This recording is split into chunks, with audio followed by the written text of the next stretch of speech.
so that our country, which is always late, a little late, I would say, in catching up the world need, we should be among the first ones, the kind of agri-waste we have, to feed these larvas and to come up with an alternative protein source. Thank you for giving me this chance to express myself. Thank you, Lali. Thank you. Now I invite Shri Ravi Kumar Yelenki, President ISA.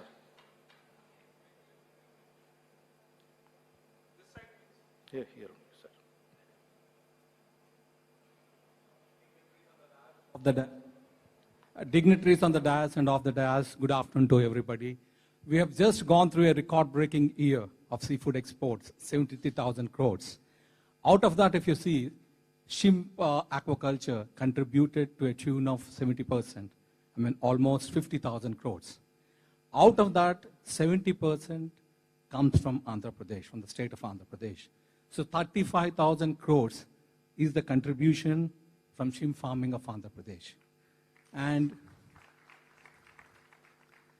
if you look at our GSDP, I mean, it is about 18 lakh crores. And if you look at shrimp aquaculture, its straight contribution is 2% for the GSDP. And if you look at the linkages, forward linkages and backward linkages, like breeding, hatcheries, seafood processing, feed manufacturing, logistics, and exports. And it could contribute almost close to 10% of the GSDP because of the multiplier effects. So it is very, very important, a sector in the state of Andhra Pradesh. And we have done pretty well so far. And one would tend to think, the industry is thriving in Andhra. But that's not the case. The industry is going through severe distress. No segment in the sector is doing good. Farmers are not making money because input costs have been inflated, whereas the price of the produce is getting deflated. Feed millers are not doing good. For them also, input costs are going up, and they're not able to sell at a commensurate price. If you look at the hatcheries, they've been selling the seed for the last 20-25 years at 30-35 paisa, whereas the input costs have gone up. The broodstock cost has gone up to a level of $150. It used to be about $70. And because of the rupee depreciation, it further goes up, the broodstock cost, which is the primary input for the hatcheries. So none of the segments in the industry are doing good right now. So we need to look at what can we do. I mean, a lot has to do with macroeconomic situation of the world. We can't do much about it, but we can improve the efficiencies of the farming, thereby reduce the cost. What can we do to improve the efficiencies? One of the things is the broodstock. I mean, broodstock forms the foundation of the whole value chain. What we use is a broodstock called SPF. That is the variety, specific pathogen free. I mean, if you look at the commercial SPF suppliers, none of the suppliers have tolerant lines, disease tolerant lines. But they're available elsewhere. We need to bring in those technologies and establish nucleus breeding centers within the country and come up with disease tolerant stocks. That would greatly impact the efficiency and bring the profitability up. The farmers are going to increase their profitability, thereby the entire sector could thrive. That is one thing. Raviji, we are running out of time. Yeah. And one more thing, sir, we need to look at diversified markets. We need to look at domestic market as well. It's not just about the export market. And we need to have discipline. We need to go for crop breaks in between so that, we can overcome the diseases. These three are important. Diversified markets, broodstock, tolerant broodstock, and discipline among the farmers. These three could improve our efficiencies. Thank you very much for the opportunity, Thank sir. you. Thank you, Raviji. Now, next I invite Shri Pawan Kumar ji, who is President, Seafood Exporter Association of India.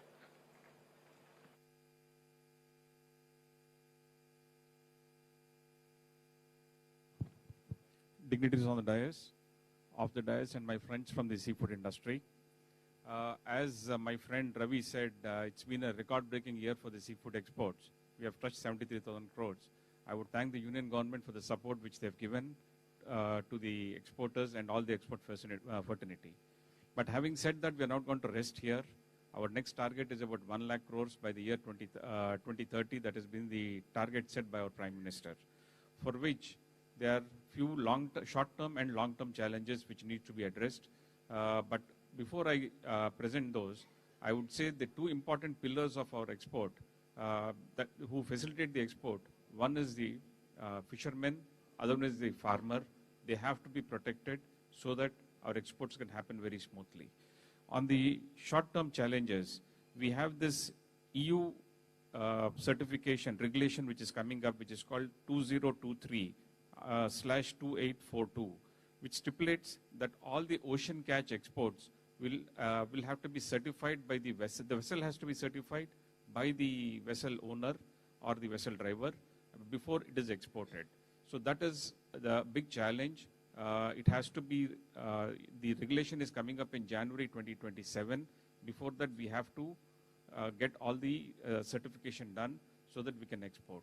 So this is, for this, since the time is very less, we request a small working group to be created with the Commerce Ministry people, Fisheries Ministry people, and probably a representative from the exporter side to be part of it.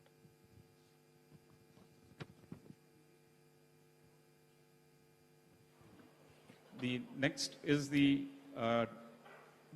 most important thing, again from the aquaculture side, is regarding the fish meal prices, which has gone up by 120% in the last 6 months. That is posing a challenge to our farmers because the fish meal is the most ingredient part in the feed manufacturing. So there is a threat that the feed cost might shoot.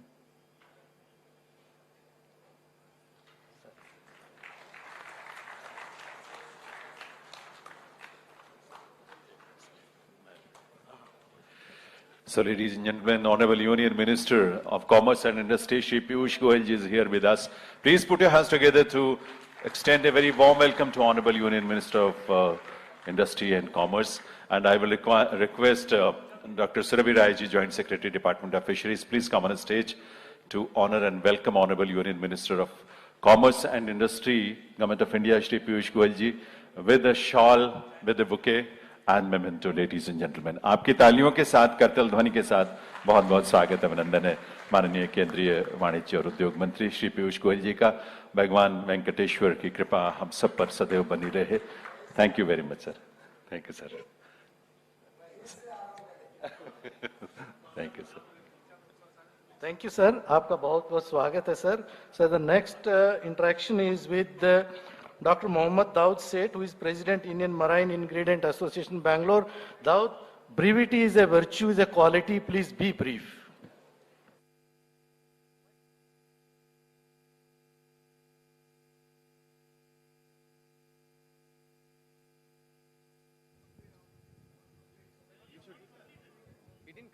Yeah, any? Okay, just. But be brief. Then I was waiting for the minister to come in, so I had to stop in between. Sir. Okay. So the challenge about the fish meal is that because of most of the ingredients in the most important ingredient in the feed is the fish meal, sir. And 80% of the fish meal which is produced in India is getting exported, and the domestic fish meal price has gone up by 120%. That is posing challenge to the aquaculture farmer. So that needs to be addressed quickly so that the production cost doesn't go up for the farmer. True, noted.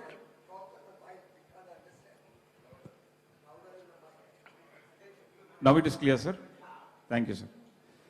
So I was talking about the fish meal, sir.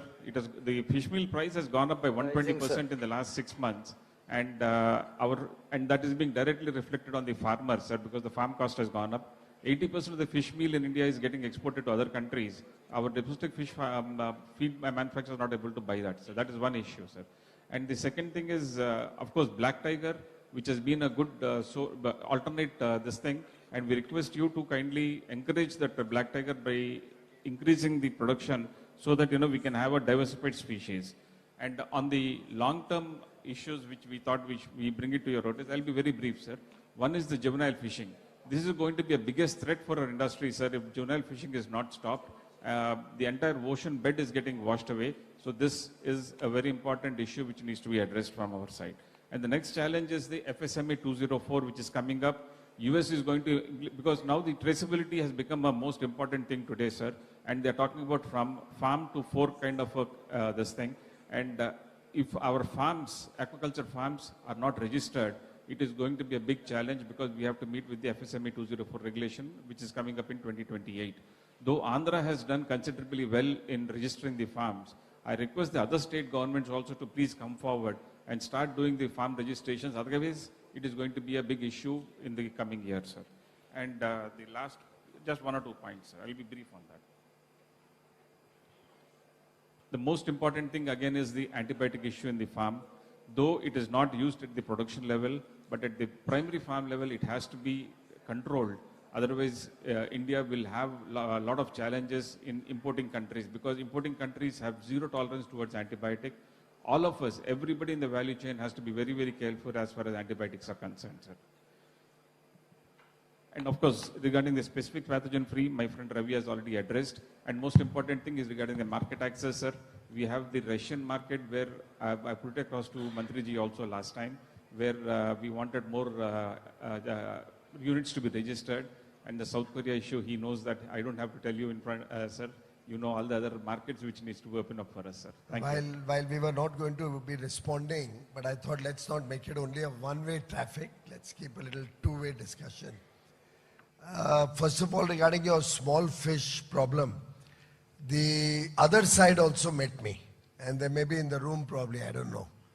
So now it's something we'll have to reconcile between those exporters who do fish meal exports and the other exporters.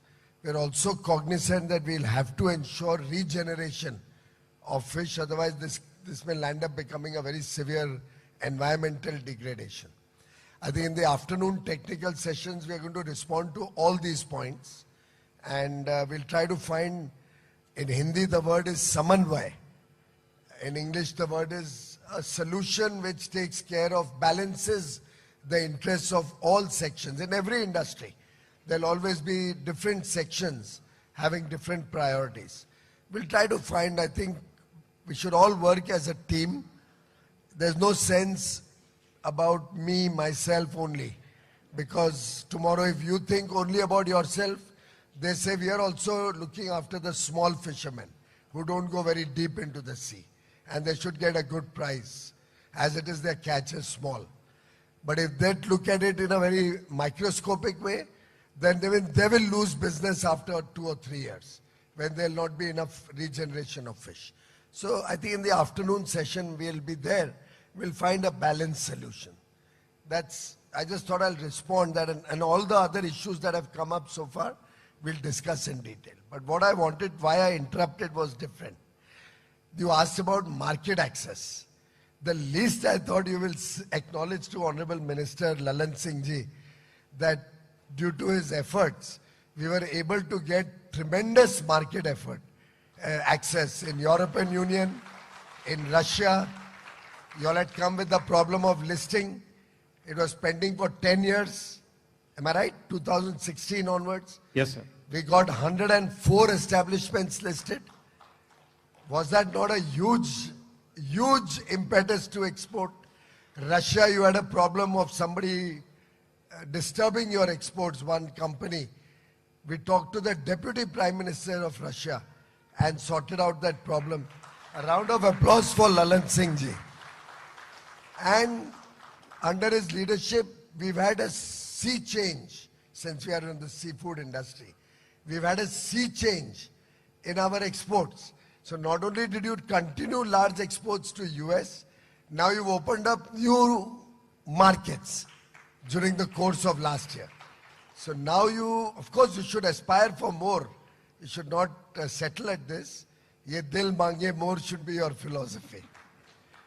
But truly, Lalan Singh ji, I think we all would like to express to you a very loud applause and vote of thanks for your leadership. Thank you, sir. Thank you very much. Thank you, sir. Next, President IMIA. Please be very brief.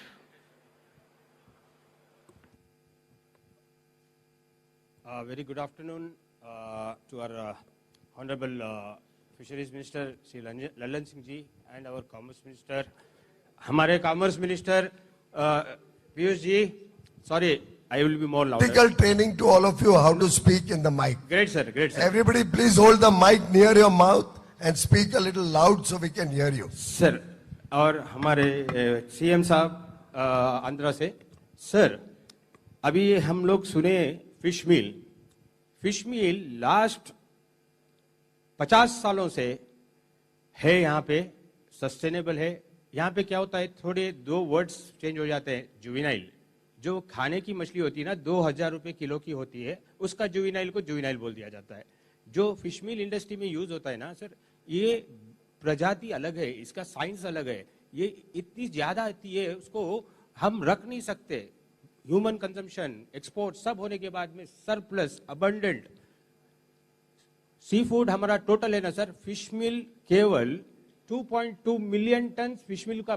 Fish जाता है छोटा वाला सो there are misconception sir अभी हमारा जो aquaculture का जो growth था फिश मिल की वजह से हुआ सर जब से अल्टरनेटिव बोलना शुरू किए ना तब से ना हमको अल्टरनेटिव आइटम्स डालना पड़ रहा है मोर्टेलिटी गट हेल्थ आपको पता लग जाएगा कि हमारे रिसर्चर से पूछेंगे तो पता चल जाएगा क्या हो रहा है इंडिया में है fish meal is a revolution fish meal से 50,000 करोड़ का रेवेन्यू जनरेट हो सकता है सर लेकिन उसको कभी मान्यता नहीं मिली कभी उसको आगे नहीं लेके आया गया सर आपके एम्पेडा में भी कभी अभी तक फिश मिल को 1 रुपया नहीं दिया फिर भी हम 10% आपके रेवेन्यू बास्केट में डालते हैं आपका जो रेवेन्यू बास्केट से 10% हमको पॉलिसी सपोर्ट दीजिए हमको इंफ्रास्ट्रक्चर दीजिए कोई भी आ रहा है कुछ भी लेटर लिख दे रहा है साइंस नहीं है फिश मिल को बैन कर दो इंपोर्ट ड्यूटी 35 से 0 कर दी गई थी यहाँ पे क्या है आज जो हालत हमारी है आंध्रा के फार्मर्स की इसकी जिम्मेदार कौन है पता है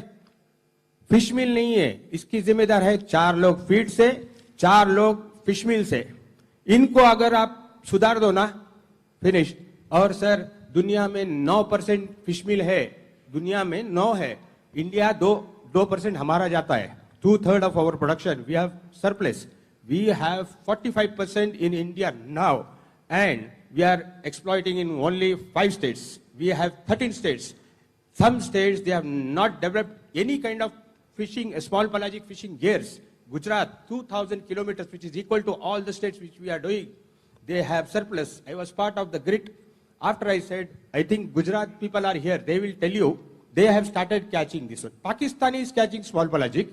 Maharashtra is catching. In between Gujarat, no gears developed. But this year, it happened. Revolutions happen, sir. FAO clearly says that 35% of our post-harvest losses are there in the East Coast, especially Andhra Pradesh, Odisha, and other states in the East Coast, which are unexplored for the small pelagics. Sir, when I tell about the Chilean, sorry sir, I am taking a little more time. When I talking about Chileans are also one of the largest. We are the 3rd largest. I was the one who identified that we are 3rd largest. I was the one who asked people, why is there moratorium on this industry?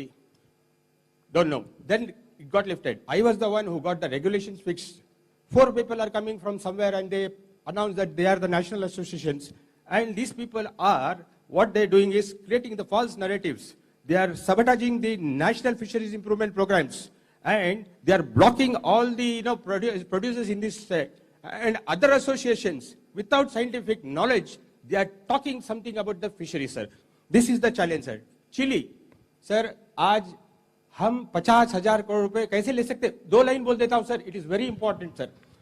50,000 रुपए करोड़ कैसे ला सकते हैं? सब state में fish मिल आना चाहिए, क्योंकि world 55 million tonne feed produce करता है. हर साल बढ़ रहा है 10%, लेकिन फिश मिल नहीं बढ़ रहा है, सर. हमारे पास 45% आज है. आज से 10 साल में अगर हम सब एक्सप्लोर करेंगे ना, तो inland sir 4 million ton sir 4 million ton is going to the landfills because nobody know there is a waste management industry sir that 4 million ton is equal to double the size what we are doing now sir My friend, very good. Now we'll discuss this in the afternoon session. Let us put to rest this subject. No, as I said, this is in every industry. There is always different interests, different people in the value chain. In the afternoon session, we'll discuss this in detail. For the present, we need not discuss the same subject again. Thank you, I've sir. already, on your behalf, I already said that Yes, this is a subject Yes, sir. that needs, both sides need to be heard. We Thank you. We Please need sit a down. separate policy support, sir. Thank Thank you, sir. Thank you, Daud. Now we move on to the startups. I invite Aditya Ritvik Nara, who is the CEO of Smart Green Aquaculture Private Limited. Aditya.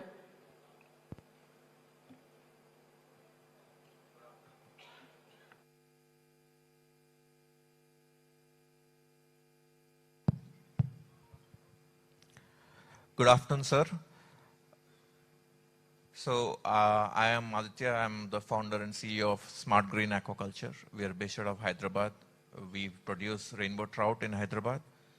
Currently, we are operating at a 360-ton capacity, but we have a production capacity of 1,200 metric tons. Sir, India produces about 6,000 tons of trout, out of which is less than 1% of the world production of trout. And we export literally none of it. This gap is our opportunity. We have the cold water, we have the infrastructure that is available, and what we need now is to build seed security, processing, cold chain, and certification, and with help of MPEDA, create a brand under Indian trout to help boost exports of trout. Today, trout in Europe wholesales at around 20 euros per kilo, which is a very good margin for Indian producers. At Smart Green Aquaculture, our work with land-based aquaculture, temperature-controlled RAS systems, we have proved that trout can be grown in tropical places like Hyderabad, which we intend to take it forward for the rest of India. RAS is very predictable, traceable, biosecure, and scalable, which is the perfect recipe for buyers abroad. So an RAS farm in various states, probably every state in India, can sell to any buyer sitting in Frankfurt, Tokyo, or Dubai.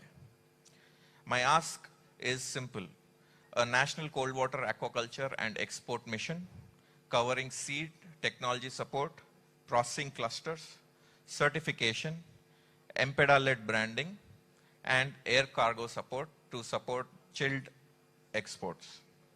Sir, shrimp gave India scale. Cold water fisheries can help India build identity.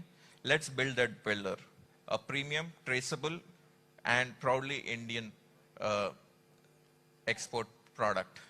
Also, Chief Minister, sir, I would humbly request to meet you personally to discuss how technology-led aquaculture can further strengthen the aqua industry in Andhra Pradesh.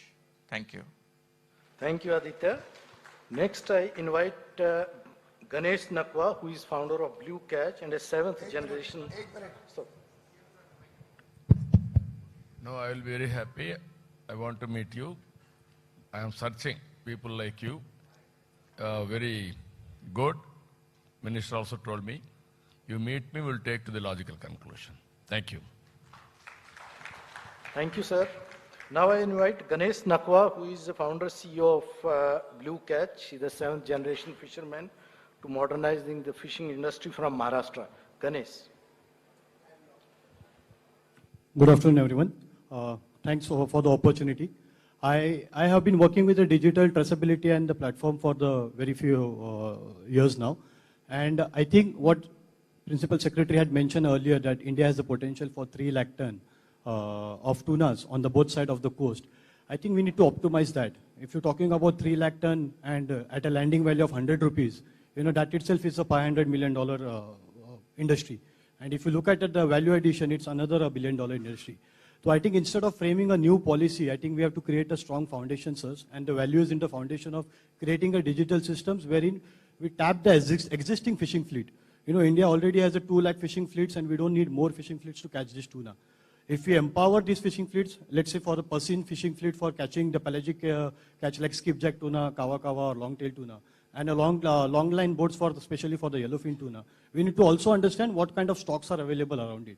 Because already, we've been talking about fish meal and the existing stress on the marine capture fisheries, and we don't see much growth in the numbers of catching fish.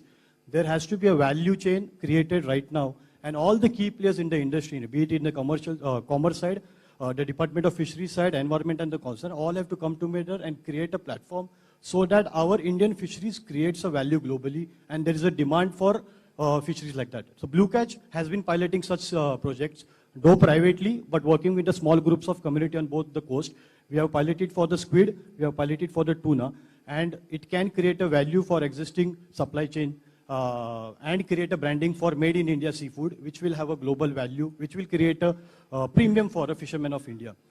Because going forward, I think last 10 years, it took us to form a marine fisheries regulation bill. I was part of it since 2016. We are already at missing train. 10 years it has been that we've been talking about, exporting 1 million ton of high value species which are there in our EEZ and high seas.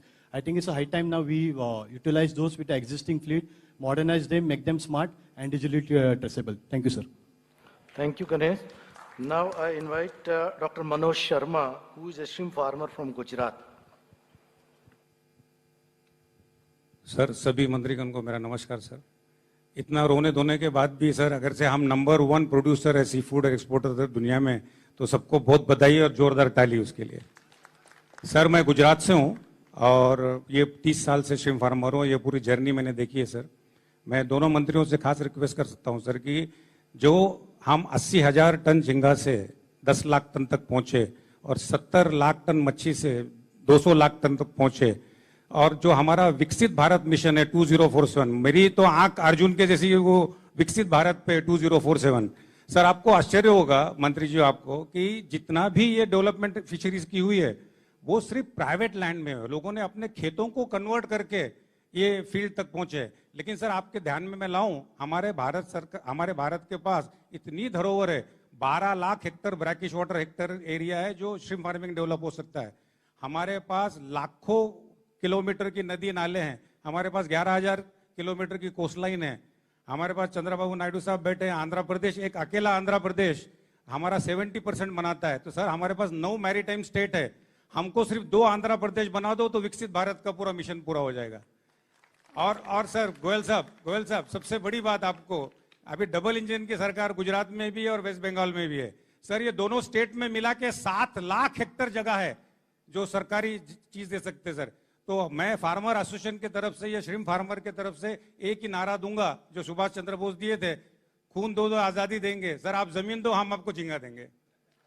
और sir Gujarat ही एक ऐसा state है जिसके अंदर आपको PMO में नरेंद्र मोदी साहब को याद दिलाई है, जब वो सीएम थे 2007 में, तो उन्होंने एक सिंगल विंडो पॉलिसी बनाई थी फिशरीज की, जो आप मेरी नजर में वन ऑफ द बेस्ट है। वो हर स्टेट में इंप्लीमेंट होनी चाहिए। सर आप उनको याद दिलाओ, अगर से वो काम हो गया सर तो आपका विकसित भारत मिशन 2047 100% अचीव हो सकता है, ये मैं मानता हूं सर। खूब खूब धन्यवाद सर।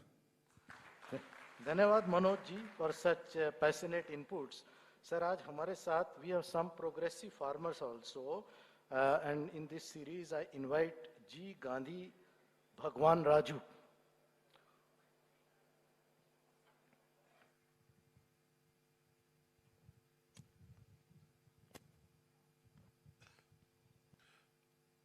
ఈ కార్యక్రమానికి వచ్చేసిన అందరికీ నమస్కారం సార్. నా పేరు గాంధీ భగవాన్ రాజు, పాలకొల్లు, వెస్ట్ గోదావరి, ఆంధ్రప్రదేశ్ రాష్ట్ర ఆక్వా రైతు సంఘం అధ్యక్షుడండి.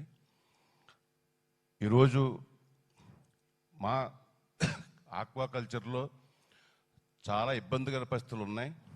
దానికి ముఖ్య కారణం వాతావరణంలో పలు మార్పుల వల్ల మేము చెరువులు కోల్పోతున్నాం వైరస్ బారిన పడి. అలాగే నాణ్యమైన సీడ్ రాకపోవడం వల్ల ఈహెచ్పి ద్వారా చెరువులు కోల్పోతున్నాం. మీరు పెద్ద మనసు చేసుకుని ఏదైతే సీడ్ ఉందో అది మంచి సీడ్ మనకి వచ్చేలాగా, మంచి బోర్డర్స్ వచ్చేలాగా ఎక్కువ శాతంలో కృషి చేయగలిగితే ఇలా ఈ దేశంలోనే ఆంధ్రప్రదేశ్ అత్యధిక ఉత్పత్తి కలిగిన ఆక్వారంగంలో ఉంది. దానికి ఏదైతే చెన్నైలో ఉన్న క్వారంటైన్ని ఇక్కడ ఆంధ్రప్రదేశ్కి విశాఖపట్నం తీసుకురాగలిగితే చాలా ఉపయోగంగా ఉంటుందని చెప్పి మీకు తెలియజేసుకుంటూ, అలాగే మీరు రైతు పక్షపాతి, రైతు బాంధవుడు. గతంలో వరి రైతుల్ని మరి ఈరోజు ఎంతో ఉత్పత్తి పెరిగి ఇవాళ రాష్ట్రంలోనే వరి రైతు ఆనందంగా ఉంటున్నాడు సార్. అలాగే ఆక్వా రైతులను కూడా మీరు ఒక సమస్యలు పరిష్కరించి వారందరికీ కూడా మీరు తోడుండాలని చెప్పి మిమ్మల్ని జీవితాంతం మేము గుండెల్లో పెట్టుకుని పూజించుకుంటామని చెప్పి ఈ సందర్భంగా అందరికీ తెలియజేస్తూ నాకు ఈ అవసరం ఇచ్చిన మీకు ధన్యవాదాలు. అలాగే సార్ మా తరపున రైతుల తరపున రిప్రజెంటేషన్ ఉంది, అవకాశం ఇస్తే అది కలగజేయాలని చెప్పి మనం కోరుకుంటున్నాను sir. Thank you very much sir. Sir जो एक फार्मर है सर वेस्ट गोदावरी डिस्ट्रिक्ट से, वो चाह रहा है सर जो क्लाइमेट चेंज से जो भी फार्मर को जो नुकसान हो रहा है उसके ऊपर आईसीआर इंस्टीट्यूट्स और गवर्नमेंट मिलके हमको मदद करना चाहिए, और क्वालिटी सीड हम लोग को अगर अवेलेबल होगा तो हम लोग और कमाई कर सकता है, वी कैन अर्न मोर. और सर जो एक फार्मर्स को आप लोग अच्छा सपोर्ट कर रहे हैं, जो क्वारंटाइन सिस्टम जो चेन्नई में है उसको वैजाग में भी आप लाइए तो हमारे लिए भी बहुत अच्छा होगा, हमको बहुत सपोर्ट होगा. और हम लोग बहुत धन्यवाद है सर, आप लोग जो हमको हमारा सुनने के लिए इतना दूर आया, आप लोग करके मदद करने के लिए बोल रहे हैं सर.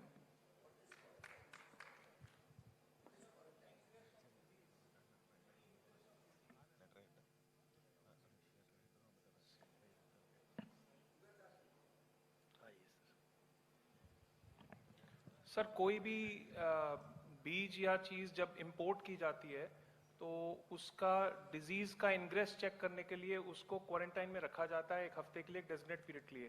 वो क्वारंटाइन की फैसिलिटी चेन्नई में है, वो कह रहे हैं इसको स्ट्रेंथन करके रीजनल सिस्टम इंडिया में रख के विशाखापट्टनम में भी की जाए. करेंगे sir. That we will take up that request and do it. Yes sir, will. Sir Visakhapatnam already entry point है लाइव स्टॉक आइटम्स के लिए. द ओनली थिंग इज उसको फिशरीज के लिए भी करना है sir, entry point on. Thank you sir. Now sir will take another What is the cost? Progressive farmer. 1 minute, sir. What is the cost? Quarantine center? Cost. Sir, we just have to put few tanks, maybe around 20 to 25 crore, and manpower is more important, sir. We have worked out kitna cost hota hai. 20-25, sir. Can we not take it in Matsya Sampada? Yes, sir. Yes, sir. We'll do it. We'll do it. And we'll identify wherever Yes, sir. required. Okay, that's good. I'm thanking Piyush ji, Honorable Minister for Commerce.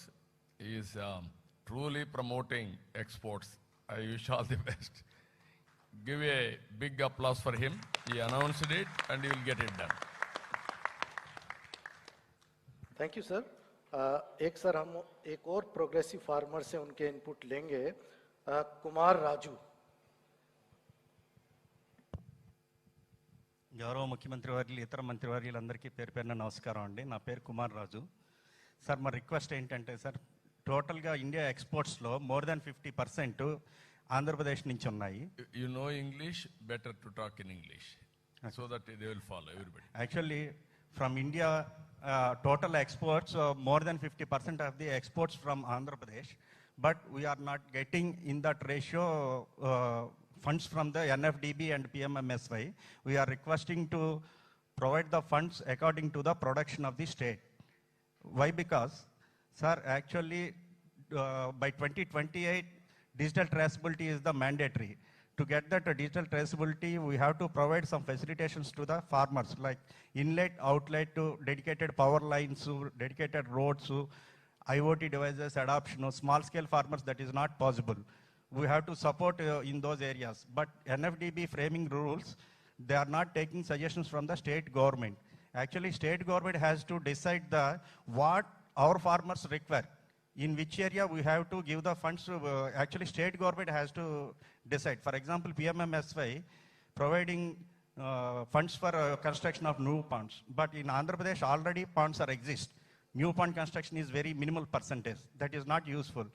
So better to take the suggestions from the state government where to give the funds like that. I am requesting you, sir. For that, I have the detailed representation to Honorable Chief Minister, sir. Thank you, sir. Thank you Raju ji. Sir समय अभाव के कारण मेरे पास लंबी list थी, हम उनको ले नहीं पाएंगे. सर टेक्निकल सेशन में we will be inviting all the stakeholders for their input. So सभी स्टेक होल्डर्स का जिन्होंने अपने इनपुट शेयर किए, सजेशन दिए, बहुत बहुत धन्यवाद. And now I will request Janendra ji to take the programme forward.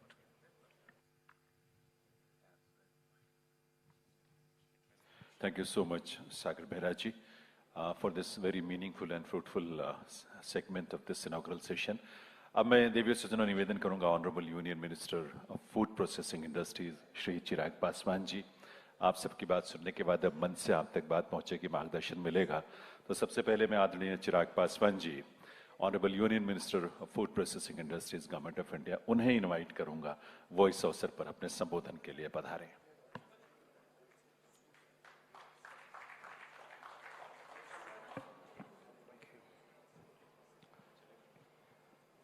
सभी को नमस्कार। आज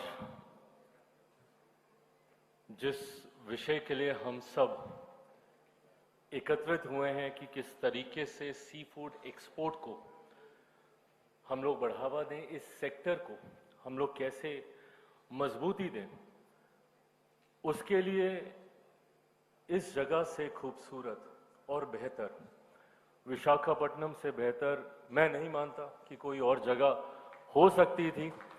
यहाँ पर जिस तरीके से सी इंडस्ट्री को, सी फूड इंडस्ट्री को बढ़ावा देने के लिए निरंतरता में मुख्यमंत्री, जो मेरे लिए he is like a father figure to me, आज उनके नेतृत्व में और उनकी उपस्थिति अपने में ये दर्शाती है कि इस विषय की गंभीरता राज्य सरकार से लेकर केंद्र सरकार तक, आज केंद्र सरकार के एक साथ एक मंच पर ये तमाम केंद्रीय मंत्री, मुख्यमंत्री जी की खुद की उपस्थिति, यहाँ पे राज्य सरकार के मंत्रियों की उपस्थिति, केंद्र सरकार, राज्य सरकार के अधिकारियों की उपस्थिति, ये अपने में दर्शाती है कि ये विषय हम सब के लिए कितने मायने रखता है।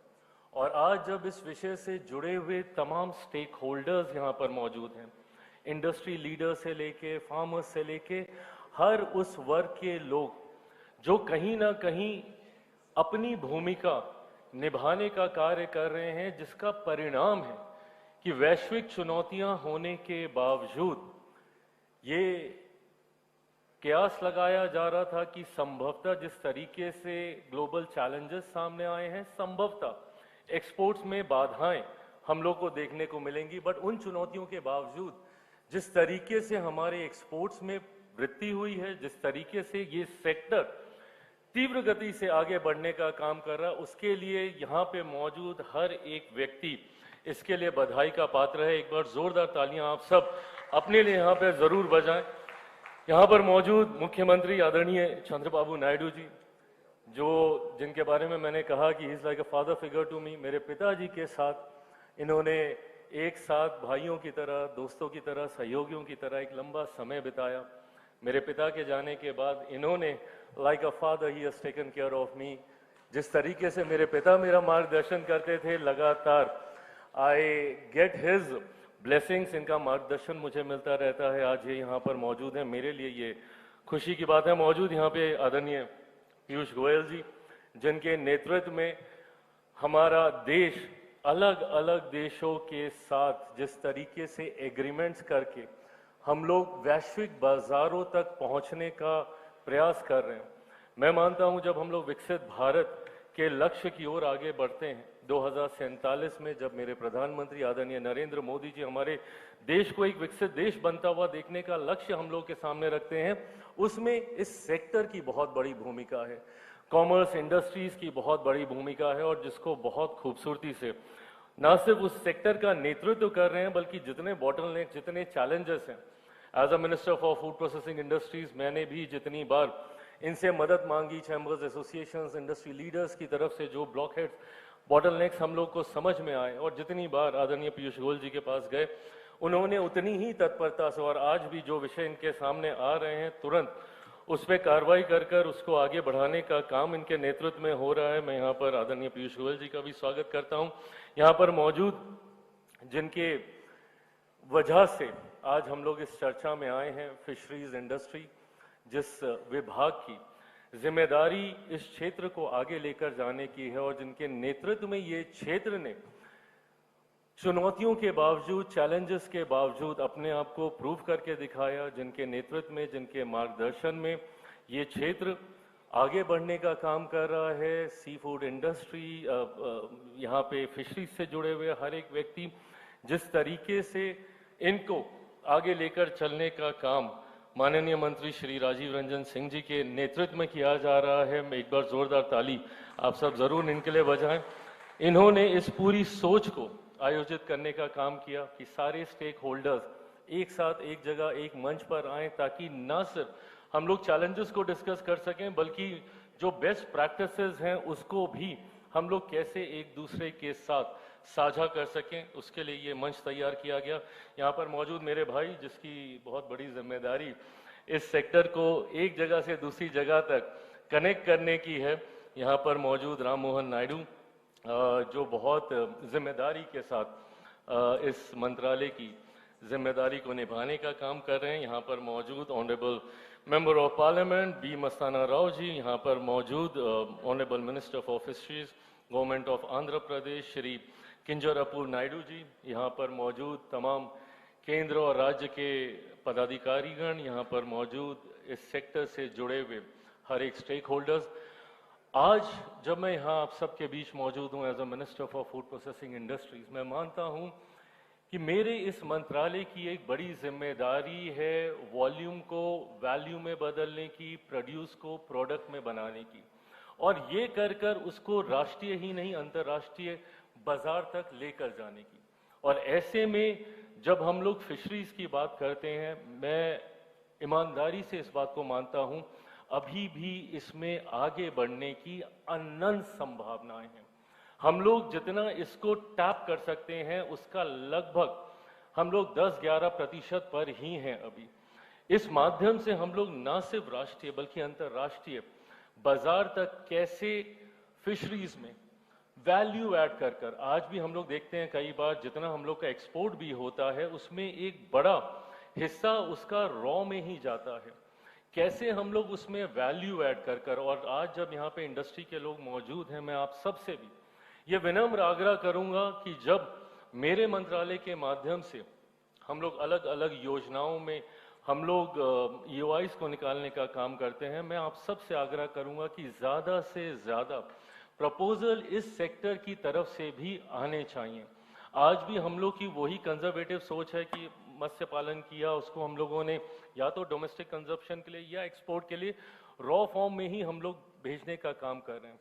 बट आज की तारीख में जिस तरीके से परिस्थितियां बदली हैं, जिस तरीके से लाइफस्टाइल बदला है, न्यूक्लियर फैमिली के कंसेप्ट आ रहे हैं, यहाँ पर वर्किंग कपल्स हैं, आज की तारीख में ready to eat, ready to cook sector की डिमांड बढ़ी है। और ना सिर्फ डोमेस्टिक कंजप्शन के लिए, बट जब हम लोग एक्सपोर्ट्स को भी बढ़ाने की जब हम लोग बात करते हैं, मेरे प्रधानमंत्री आदरणीय नरेंद्र मोदी जी का सपना है कि वो इवेंचुअली भारत को एक ग्लोबल फूड बास्केट के तौर पर दुनिया के सामने प्रस्तुत करना चाहते हैं, और ये क्षमता है हम में। और जब हम लोग ग्लोबल फूड बास्केट की बात करते हैं, जितने वर्टिकल्स इसके अंतर्गत आते हैं, जिसमें ये इंडस्ट्री का, फिशरीज का भी एक बहुत महत्वपूर्ण वर्टिकल है, उसमें भी अभी भी हम लोग के पास काफी क्षमता है आगे बढ़ाने की। जरूरत है हम सबको साथ मिलकर, और यकीन मानिए मैं, मेरी सरकार, मेरे प्रधानमंत्री जी के नेतृत्व में यहाँ पर मुख्यमंत्री जी भी मौजूद हैं, हर वो चैलेंजेस, हर वो बॉटलनेक जो कहीं ना कहीं इस इंडस्ट्री को ग्रो करने में गतिरोधक बनते हैं, हम लोग उसको रिजॉल्व करने के लिए उतने ही तत्पर हैं जितने इच्छुक आप सब हैं। प्रधानमंत्री जी रिफॉर्म एक्सप्रेस की बात करते हैं, और निरंतरता में हम सब मंत्रियों को वो निर्देशित करते हैं कि जितने रिफॉर्म संभव हों, जो इंडस्ट्री के माध्यम से हम लोग के संज्ञान में आते हैं, जो ईज ऑफ बिजनेस दे and eventually ease of living देश के हर एक नागरिक को देने का काम करे, उन रिफॉर्म्स को हम लोग को अपनाना चाहिए। और मैं मानता हूं कि ये 2 दिन का मंथन जो चलेगा, आप सबके सुझाव, आप सबके सजेशंस के माध्यम से जो भी जानकारी हम लोग के समक्ष आएगी, जिसके माध्यम से इस सेक्टर को हम लोग और ज्यादा गति दे सकें, ईमानदारी से मैं विश्वास दिलाना चाहता हूं कि हर उस रिफॉर्म को अपनाया जाएगा। आज जब वैश्विक बाजार हम सब के लिए खुल रहे हैं, उसका ज्यादा से ज्यादा लाभ हम लोग कैसे लें, इस पर भी हम लोग को मंथन करने की जरूरत है। प्रोसेसिंग के माध्यम से, वैल्यू एडिशन के माध्यम से कैसे हम अपने प्रोड्यूस को अंतर्राष्ट्रीय बाजारों तक मजबूती से पहुंचाकर भारत एज अ ब्रांड को हम लोग मजबूती देने का काम करें, उस पर भी हम लोग को चर्चा करने की जरूरत है। फॉल्स नैरेटिव कई बार सेट किए जाते हैं, specially when it comes to the sector of processing. उसमें कई बार फॉल्स नैरेटिव, फॉल्स एडवर्टीजमेंट खड़ी की जाती हैं, जिसके माध्यम से जनता को भ्रमित, कंज्यूमर को भ्रमित करने का कार्य किया जाता है, ये कहकर कि अगर ये प्रोसेस्ड हो गया तो खराब हो गया। जबकि हम लोग प्रोसेसिंग में वैल्यू एडिशन की हम लोग बात करते हैं, उसकी गुणवत्ता को बढ़ाने की हम लोग बात करते हैं। ये बात भी कई बार कंज्यूमर्स को भ्रमित की जाती है कि अगर ये चीज प्रोसेस हो गई, पैकेज हो गई, इस तरीके से आपके सामने आ गई तो ये खराब है। इस नैरेटिव को भी कैसे हम लोग तोड़ने का काम करें, इस पर भी हम लोग को चर्चा करने की जरूरत है। और मैं मानता हूं कि ये 2 दिवसीय ये जो मंथन शिविर आयोजित किया गया है, इसमें तमाम जितने भी ये सेशंस हैं उसके माध्यम से जो भी निष्कर्ष निकलेगा वो यकीनन इस सेक्टर को आगे गति देने का काम करेगा। मैं यहाँ पर एक बार फिर से आप सबका धन्यवाद करता हूँ और अपने मंत्रालय की तरफ से पुनः यह विश्वास दिलाता हूँ कि अलग अलग योजनाओं के माध्यम से हम लोग प्रयास कर रहे हैं कि फूड प्रोसेसिंग से जुड़े हुए जितने भी वर्टिकल्स हैं उसमें कैसे हम लोग इंडस्ट्री को, लोगों को आगे बढ़ाने का हम लोग कार्य करें।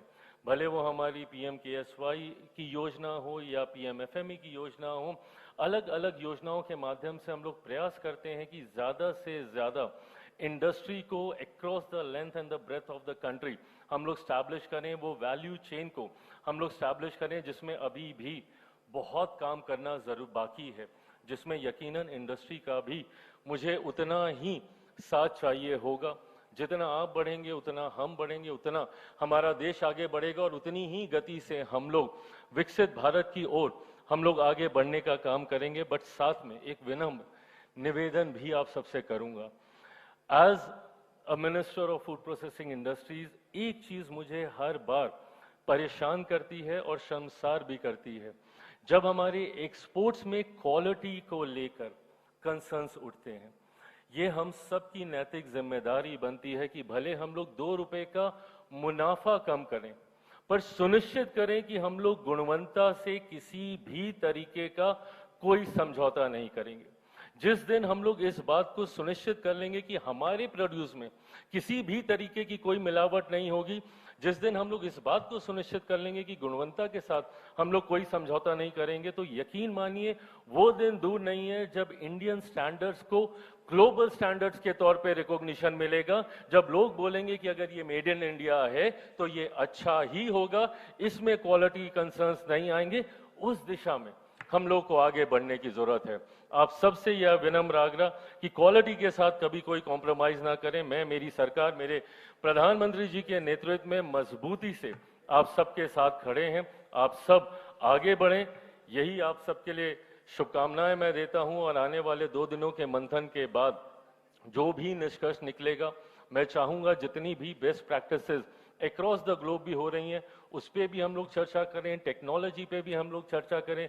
मेरे खुद के मंत्रालय ने इराडिएशन एक ऐसी टेक्नोलॉजी है जिसके माध्यम से shelf life of perishable food item, जिसमें फिशरीज में इन्वॉल्व है, उसको बढ़ाने का काम करती है। कैसे हम लोग इसको और ज़्यादा बढ़ावा देने का काम करें, इसका भी EOI ओपन है। आप सब जितने खूबसूरत प्रपोजल्स लेकर आएंगे उतनी ही ये व्यवस्था और ज़्यादा विस्तृत होगी। तो इस उम्मीद के साथ कि 2 दिन के मंथन के बाद हम लोग इस सेक्टर को, फिशरीज को और ज़्यादा गति देने का काम करेंगे। यहाँ पर आप सब आए और आप लोगों ने अपनी बातों को रखा, उसके लिए बहुत बहुत धन्यवाद। और इस मंच पर मौजूद तमाम सम्मानीय मंत्रीगण का, उनका भी बहुत बहुत धन्यवाद। Thank you so much. जय हिंद, जय Bharat.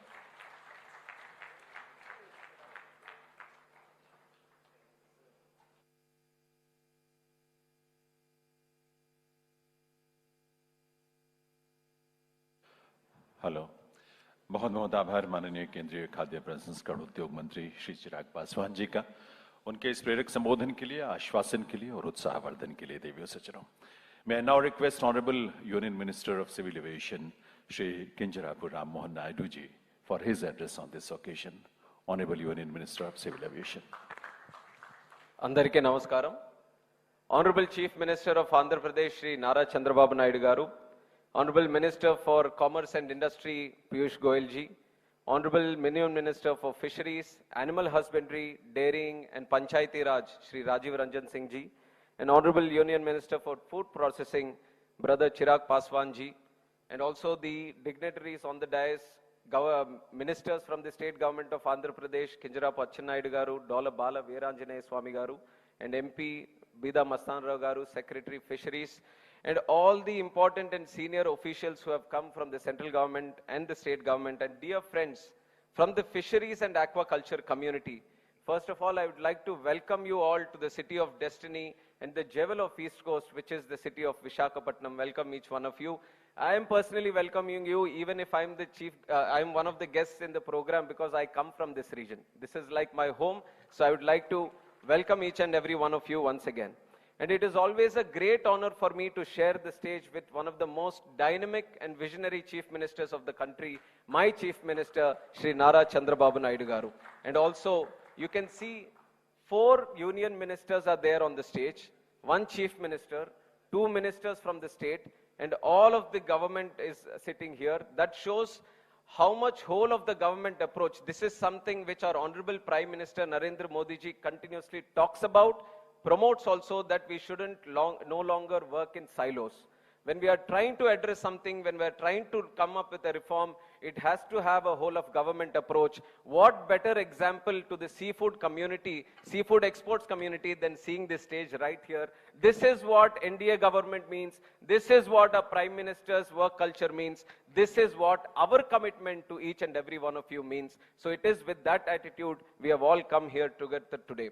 And I would also like to say that since 2014, and a lot of people have also talked about this, so I'd like to first of all congratulate for the immense contribution that you have made. And if you talk about it in terms of numbers, since 2014, our seafood export volumes have grown by nearly 60%. And not only that, we have, in 2014, we were exporting to 105 markets, but thanks to ministers like Piyush ji and Lalan Singh ji, we have increased that number to 130. 25 more countries have opened up for the Indian markets. So that is a great achievement as a country that we have moved forward. And I would also like to say that today's agenda, because many of you would be wondering that it's about seafoods and what is the Ministry of Civil Aviation doing here. But it is a very particular and significant agenda for me also. And with the blessings of Honorable Chief Minister Chandrababu Naidu garu and Honorable Prime Minister Narendra Modi ji, exports, logistics, cargo infrastructure, and global connectivity, these are all aligned with my responsibilities as Minister for Civil Aviation. We are seeing a lot of people from the seafood community. You have people to take care of you for your production, for your financing, for your marketing, for your sales, for your processing, everything. But you know that the real value only comes when you are able to send your product to the right place in the right time. That is where we come in. As Ministry of Civil Aviation, we ensure that your products, whatever is produced here, whatever is manufactured here, whatever is made here, not only reaches the domestic destinations, but also the global destinations in the right time, in the right quality. So it is with that approach, me, myself, and my Ministry of Civil Aviation commits to the entire seafood exports community, seafood fishermen, farmers, and the production community, that we are going to continuously support you in getting access to more markets, getting access in a timely way and in a cost-effective way also.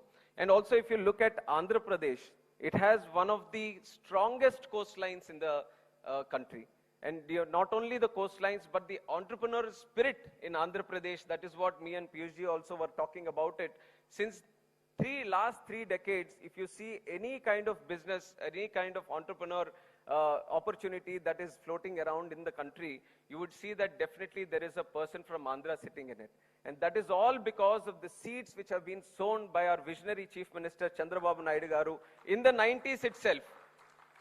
He had a very strange way of operating at the time, which many people within the government and outside the government also didn't understand.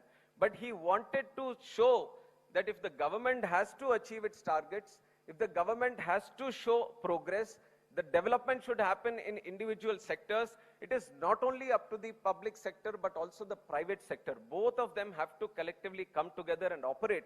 And that is how the seeds of entrepreneurship, enterprising nature have been sown in Andhra Pradesh. And one clear indication that you are seeing is in the seafood exports community. Now today, the seas have become so strong in our culture in Andhra Pradesh that it is no longer just a business or just a profession. It is a way of life for us. It shapes our economy, it shapes our culture, it shapes our livelihoods, and it also shapes our aspirations. And to tell you how crazy we are about this fish, seafoods and everything, just nearby 40 kilometers from here, we have a new airport, which is the Bhogapuram airport, which is catering for the North Andhra region, that is going to come up, and we are expecting it to inaugurate it next month by the Honorable Prime Minister himself. So crazy about fish that the design that we have put for the new airport terminal is a flying fish. So we have taken the flying fish, which is most prominent in the Bay of Bengal, Visakhapatnam area. So even in the design also, not only what we are producing, not what we are harvesting and all, even when we are thinking of making a building or an airport or a terminal, we are still thinking fish. So it is a flying fish design that we have put for the Bhogapuram airport. And I have to tell you that it is coming up quite beautifully. And that itself represents the spirit of Andhra people, to rise above boundaries. And this is the vision of our Chief Minister Chandrababu Naidu Garu, who is the torch bearer of that spirit. And you would have seen, you would have known, you would have heard that he was quite popularly known as the CEO CM or the IT CM. But I have to tell you, he is the actual people's CM. He is the CM of the farmers, he is the CM of the factories, of the industries, he is the CM of the fishermen, and more importantly, he is the CM of the environment. Today we are celebrating Environment Day, and he, in his age, today from the airport and all, he has bicycled all the way to Novotel here, the venue here, 11 kilometers today, as an inspiration to the youth, as an inspiration to the society, that health and environment, no matter what walks of life we come from, whatever we do, health and environment are very integral parts for us and for future. So that is the kind of vision our Chief Minister has. And he has said in 2015 that he will make AP the leading exporter of seafood. And today it has come true, all thanks to the visionary leadership that he has given today. And today we are seeing, in collaboration, the NDA government, the double engine Sarkar, and Lokesh Anna is not here today, our most dynamic young minister from the state. He is in Moscow trying to get more investments into Andhra Pradesh. And he very famously says that the Namo combination is not just Narendra Modi. Namo combination is the Naidu-Modi combination. And the Naidu-Modi combination, which you are seeing in Andhra Pradesh here today, is doing miracles. Things which were supposed to be impossible are all becoming possible. Investments from across the world. Today, if 100 rupees FDI is coming into India, 25 rupees 3 paisa is coming into Andhra Pradesh. That is the strength that with which Andhra Pradesh is moving forward. And this has been possible because of the ease of doing business that our Prime Minister ji is promoting, and the speed of doing business which our Chief Minister ji is promoting. So the combination, the powerful, deadly combination of Naidu ji and Modi ji is being seen in the spirit in Andhra Pradesh, and that is why we are able to transform in very little time. In the last 2 years itself, we have created quite a record number of investments and the number of policies that we have come in the state of Andhra Pradesh. And coming back to civil aviation. Civil aviation, when you say civil aviation, the first thing that comes to your mind is airports and the passengers. But I want to make you remember one interesting fact, that in 1932, J.R.D. Tata, who's considered the father of Indian civil aviation, he was the one who started the first commercial flight from Karachi to Mumbai. And when he did that flight in 1932, almost 96 years ago, he carried 25 kgs of airmail. He didn't carry passengers. So if you look at the roots of civil aviation, you'll find that more than passengers, at our heart lies cargo. Cargo is the most important aspect of civil aviation. So that is why we want to bring back that core strength of civil aviation also. Now, thanks to our Honorable Prime Minister and his vision, from 2001 to 2014, 13 years. 13 years, India could develop only 9 airports. 2001 to 2014, 13 years, India was developing 9 airports. But 2014 to 2026, we have developed more than 90 airports, in this country.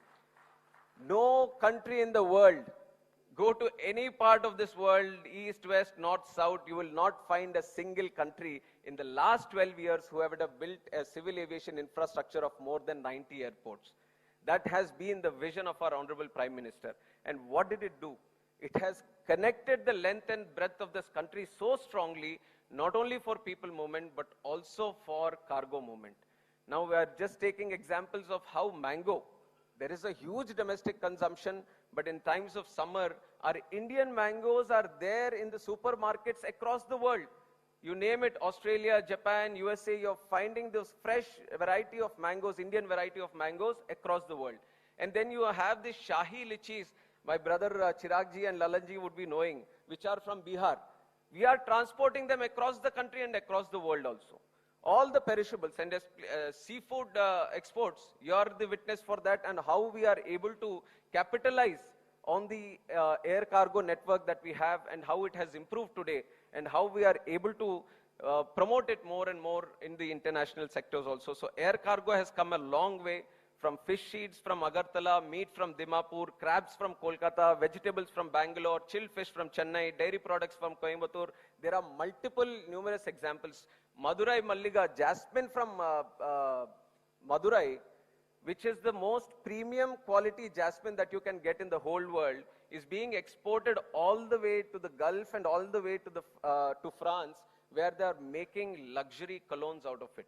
So this has the strength that the air cargo has given to our farmers, to our fishermen, to our producers, to our manufacturers, on how to get our quality products or our quality materials across the world and give a real economic value to our society and our community. So we want to capitalize on that. We want to provide more support while increasing the civil aviation network. We are increasing at more than 10% every year. Thanks to the foundation our Honorable Prime Minister has laid, we are 165 airports strong network today, and we want to double it by Viksit Bharat 2047. We want to see more than 350 more airports coming, the network of 350 airports in the country. The thumb rule with which we are going is anywhere in the country, 2 hours distance or 150 kilometers, anywhere that you go, you should be able to get an aircraft from where you can reach anywhere in the world. It is with that idea that we want to develop air infrastructure in the country, and today we are doing exceptionally well, growing really exceptionally well. But one area we should strongly strengthen from our side is to focus on the air cargo network. And there are some interesting things that we want to do in terms of how do we ensure that this air cargo network becomes beneficial to the in ensuring last mile connectivity.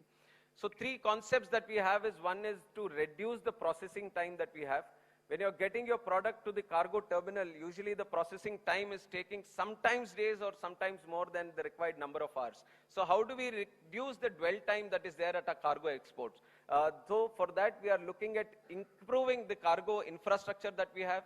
We want to have multi-stakeholder consultation with our own Bureau of Civil Aviation Security, Customs, and also trade and commerce. So multiple players who are involved in this sector, we want to sit down with them and cut down the processing time that it takes at the airports for us to get it to the airport and to load it into the airplane also. And reducing the cost. When it comes to air cargo, the cost is sometimes a very challenging task for them. So how do you reduce the cost that it takes for air cargo? And the third and most important thing is to increase the volumes.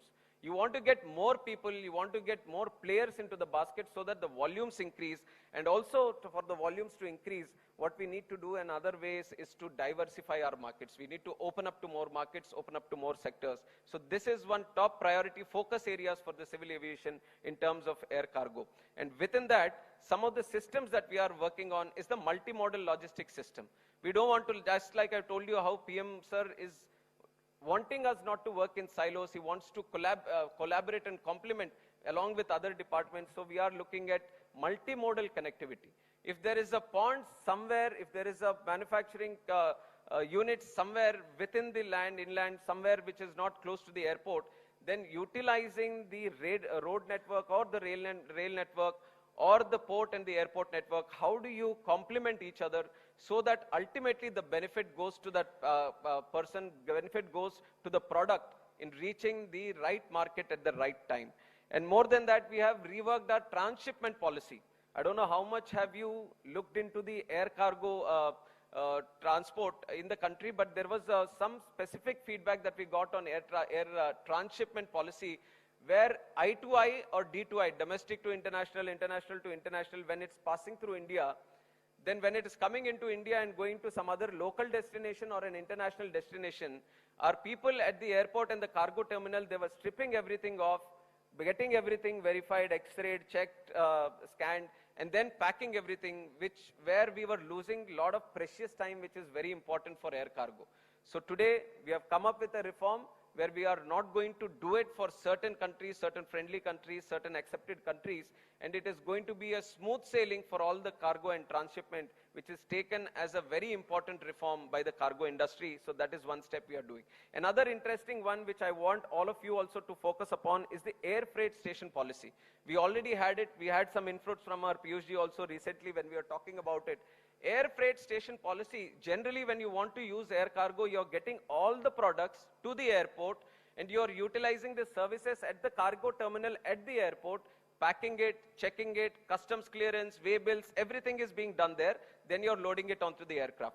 But this policy is such an excellent policy where you can pick up that cargo terminal which is sitting inside the airport, you can put it anywhere in the country.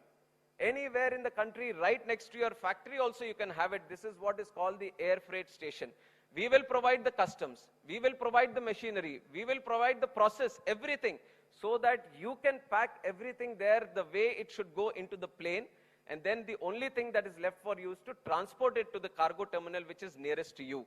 So this is a great advantage that you have, and I would like to put it in the notice of our Chief Minister also, because he is trying to do a lot of horticulture hub in Anantapur area, and then we have the Godavari basin and the Godavari belt also, sea coast, which has a lot of this aquaculture production.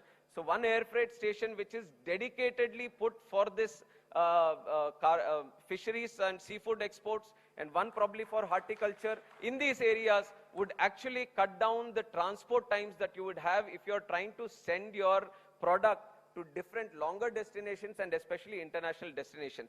And air freight station combined with the quarantine center that we have talked about, I think is a very deadly combination that the Andhra can have in the future. And I would commit myself from my side that in setting up these air freight stations in our state, I will definitely do my best and collaborate with the state government in putting it forward. And one other vision, taking a page from our Prime Minister, he has started one district, one product. Now, converting it into civil aviation, we have started one airport, one product. There are so many airports. Out of 160 airports, we have 74 which have cargo terminals. And each of these cargo terminal assisted airports, they have some product which is of the most value, not only within the country, but outside the country. Taking from Northeast also. We have 17 airport network in the Northeast, which was unbelievable in one point of time, but Modi ji has made it possible. Each and every state has this special product. So I want our airports to specialize those cargo operations in that product. Not that restricting it to only that product, but streamline it. Make it a cluster. Make it beneficial for that area. So one airport, one product is another idea that we are proposing. And definitely seafood exports, we'll try to see within Andhra or somewhere which makes sense. Let us create one airport which dedicatedly works around the seafood exports so that we specialize, we innovate, we use the technology, and we give the benefit to the fisherman and the farmer producer also. And the fifth thing that we are looking at is in India, till now we have seen airports as airports. Now we are coming up with the concept of cargo airports also. Cargo airports, the first one of its kind is coming up in Dholera, and yesterday we had the first flight also, testing flight have landed, and it is going to be one of the best cargo terminals you would have seen not only in the country but in the world. It has been always the vision of our Prime Minister that the cargo, the production, the mission manufacturing that we see in the country, that we want to see in the country, would only strive when you are able to send the products that are built in the country, let it be chips or let it be potato chips or semiconductor chips, whatever it is, whatever is being done in India, it has to go around the world in the right time to the right place. So for that, cargo airports is another vision that we are picking up. We want to build them in such a way that they can work as in hub and spokes models. And there are some other places also. Someone was talking about Chile. Santiago, Chile has almost 60 to 65% of Atlantic salmon is being transported from that one single airport. Not that Santiago airport nearby area is only producing that Atlantic salmon. They have many coastal cities there. They have worked out a way where everything comes to that airport, and from that airport they have specialized in transporting this to all the international destinations. So that cargo style of airport we need to bring here. Not only here, Bhogapuram will also have a nice cargo terminal. Jewar will also have a cargo terminal. Noida, second airport for the NCR region. Navi Mumbai is also having a good one. And then there are many other airports where we want to build these cargo terminals, which will also boost this up. And PM Gati Shakti vision is something which has been driving this whole process for us. And we want to take more and more cargo into our air network, because right now most of it is being sent in the ocean network. But I'll give you another statistic. 95 to 98% in terms of volume is being done by ocean cargo. 95 to 98%. And the value, commercial value, when it translated, is coming out to be 70%. And 2% to 5% is handled by air cargo, but the commercial value of that is 30%. So even if we are doing in terms of volumes, we are doing less, the value that air cargo creates, because you are sending it in a very specific amount of time and you are sending those quality products, perishable products to the right place. So the value that it's creating is 30% of the entire this thing. So from my side, I would propose that Ministry of Civil Aviation is ready to assist in the seafood exports, not only within the country, but outside the country. Any good reforms that this discussion comes out with, we will be able to assist you more better way. So once again, I would like to thank each and everyone who has come here to participate in this. And I would like to state the whole of government approach again, where all of us have combinedly come together just to show you that we are concerned about seafood exports. We want to support it more. We want it to strive more, and we want it to become one of the best industries across the world. With that, my best wishes to all the stakeholders here, and who are all looking very confident for the future also. This government, NDA Sarkar, the double engine Sarkar is committed. Now you're seeing that all the coastlines are pretty much comfortable with the double engine Sarkar. And I would also like you to see West Bengal also. Now West Bengal has come into that fold, and there are a lot of opportunities already coming up. I've seen the Chief Minister there also exploring a lot of aquaculture related activities. So one more market, someone was saying कि हमें ज़मीन दे दो, हम वो करेंगे, तो हम ज़मीन के साथ पानी भी आपको देंगे, तो आप जो करना है वो करिए, हम पूरी तरह से आपको सपोर्ट करने के लिए हैं. So once again, my sincere congratulations to each and every one of you, and thank you for making me a part of this wonderful summit. Thank you. Jai Hind. बहुत बहुत आभार honourable union minister of civil aviation Shri Kinjarapu Ram Mohan Naidu ji, उनके इस प्रेरक संबोधन के लिए, उनके विजन के लिए और उनके सहयोग के लिए. दिव्य सज्जनों, जिनकी पहल और मार्गदर्शन में इस बहुत ही महत्वपूर्ण राष्ट्रीय यानी नेशनल वर्कशॉप का आयोजन किया गया है, ऐसे माननीय केंद्रीय मत्स्य पालन, पशुपालन, डेयरी और पंचायती राज मंत्री श्री राजीव रंजन सिंह जी एलियास ललन सिंह जी से मैं इस अवसर पर निवेदन करूंगा. आप सबकी करतल ध्वनि के साथ ये निवेदन होगा कि वे इस अवसर पर अपने संबोधन के लिए पधारें, हम सबका मार्गदर्शन करें. माननीय श्री राजीव रंजन सिंह जी एलियास ललन सिंह जी. आंध्र प्रदेश के माननीय मुख्यमंत्री आदरणीय चंद्रबाबू नायडू जी, हमारे साथी और सहयोगी वाणिज्य मंत्री माननीय पीयूष गोयल जी, नागरिक उड्डयन मंत्री किंजरापु राम मोहन नायडू जी, खाद्य प्रसंस्करण उद्योग मंत्री चिराग पासवान जी, आंध्र प्रदेश सरकार के मत्स्य पालन मंत्री किंजरापु अच्छा नायडू जी, प्रभारी मंत्री यहाँ विशाखापट्टनम के डॉक्टर डोला श्री बाला बिरांजन स्वामी जी, राज्यसभा के माननीय सांसद बी मस्तान राव जी, फिशरी सचिव श्री अभिलक्ष लेखी जी और वाणिज्य मंत्रालय के अतिरिक्त सचिव अजय भट्टू जी, इस कार्यशाला में आए हुए सभी एक्सपोर्टर्स, प्रोसेसर्स, स्टार्टअप्स के प्रतिनिधि, एमएसएमईज के प्रतिनिधि, सभी हितधारकगण और अन्नमान गणमान्य लोग, फिशरी सेक्टर पर आज एक कार्यशाला का आयोजन है और मुख्य तौर पर हम अपने निर्यात को कैसे बढ़ा सकते हैं उस पर चर्चा कर रहे हैं। ये फिशरी सेक्टर एक ऐसा सेक्टर है, मत्स्य पालन का क्षेत्र, जिसमें लगभग 3 करोड़ सीधे तौर पर जो मछुआरे भाई हैं, जो मत्स्य पालक हैं, ये सभी 3 करोड़ लोगों की आजीविका पूर्णतः इस क्षेत्र पर निर्भर है और 10 करोड़ से ज्यादा लोग पशुपालन के साथ जुड़े। तो ये मत्स्य पालन और पशुपालन विभाग जो है, ये 13 करोड़ लोगों की आजीविका सीधे तौर पर प्रदान करती है और उसके अलावा इसके पूरे चेन सिस्टम को अगर आप देखेंगे तो एक बड़ी संख्या है, करोड़ों करोड़ों संख्या है, तो मतलब 14-15 करोड़ की आबादी को यह क्षेत्र प्रभावित करता है। इस क्षेत्र पर आजादी के बाद से किसी ने कोई ध्यान नहीं दिया था।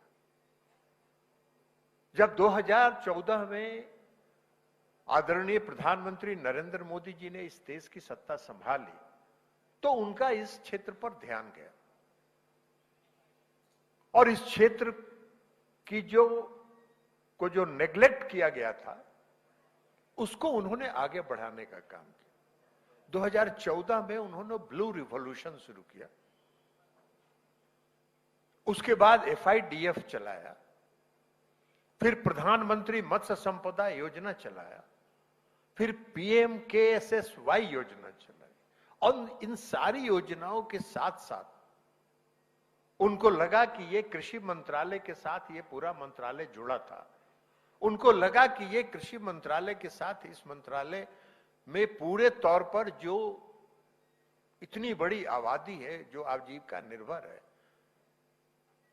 उसका कल्याण नहीं हो सकता और इसलिए 2019 में उन्होंने कृषि विभाग से निकालकर मत्स्य पालन और पशुपालन डेयरी मंत्रालय को अलग मंत्रालय उन्होंने बनाने का काम किया और जब अलग मंत्रालय बनाने का काम किया और उसके बाद जो काम शुरू हुआ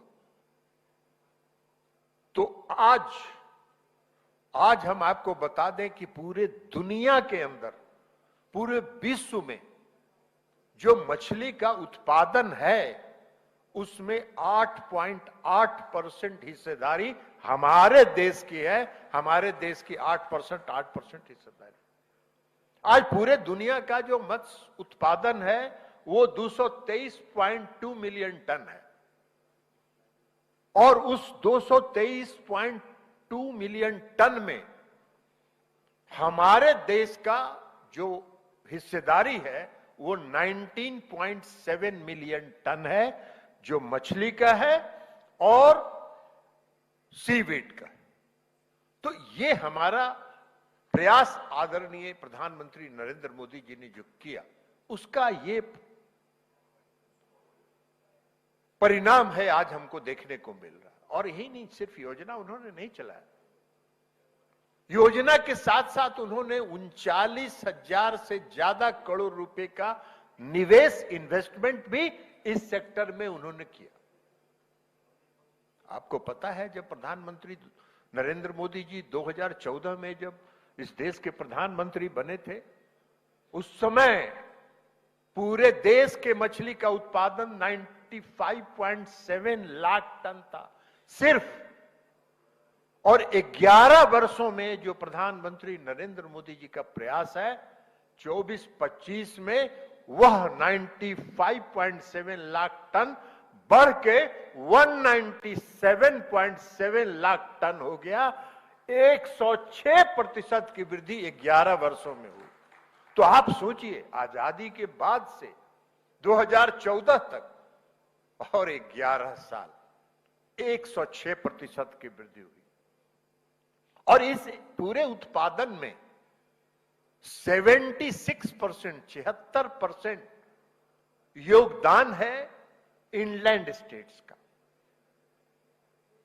इनलैंड स्टेट्स का 76% उत्पाद है, लेकिन एक्सपोर्ट में इनलैंड स्टेट्स का कंट्रीब्यूशन मात्र 2%। अब आज की ये कार्यशाला जो आज और कल के लिए है, उसमें कोस्टल स्टेट्स के जो एक्सपोर्ट्स हैं उनको तो हम बढ़ाना चाहते ही हैं, लेकिन उसके साथ साथ हम इनलैंड स्टेट्स में भी एक्सपोर्ट को प्रमोट करने के लिए इंफ्रास्ट्रक्चर क्रिएट करना चाहते हैं। उसके लिए आज ये वर्कशॉप है, कार्यशाला है। इनलैंड स्टेट्स का प्रोडक्शन 147%, पूरे देश का प्रोडक्शन 106% बढ़ा और सिर्फ इनलैंड स्टेट्स का प्रोडक्शन 147% बढ़ा पिछले 11 साल। 2013-14 में मात्र 61 लाख टन था, जो आज 2024-25 में बढ़ के 153 लाख टन हो गया है। तो ये है। अब उसके साथ साथ हमारा एक्सपोर्ट भी बढ़ा, और एक्सपोर्ट भी बढ़ा, जिसको आज हम लोग और आगे ऊंचाइयों तक ले जाने के लिए चर्चा करने के लिए बैठे हैं। 2013-14 में आजादी के बाद से 2013-14 तक जो हमारा निर्यात था, हमारा एक्सपोर्ट था फीस का, वो मात्र 30,000 करोड़ रुपए था। और 11 साल के प्रधानमंत्री नरेंद्र मोदी जी के प्रयास के कारण और जो उन्होंने योजनाएं चलाई, जो निवेश किया उन्होंने, उसका परिणाम हुआ कि 2024-25 में हमारा एक्सपोर्ट डबल 30,213 करोड़ से बढ़ के 62,408 करोड़ रुपए हो गया था। 11 साल में दोगुनी की वृद्धि हुई।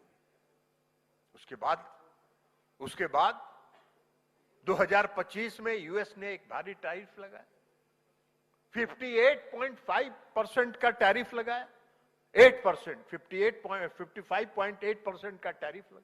हम सब लोगों के लिए बहुत बड़ी चुनौती थी। It was a challenge for us कि हम अपने एक्सपोर्ट के मार्केट को कैसे मेंटेन कर पाए। और उसके बाद जो हम लोगों ने प्रयास किया,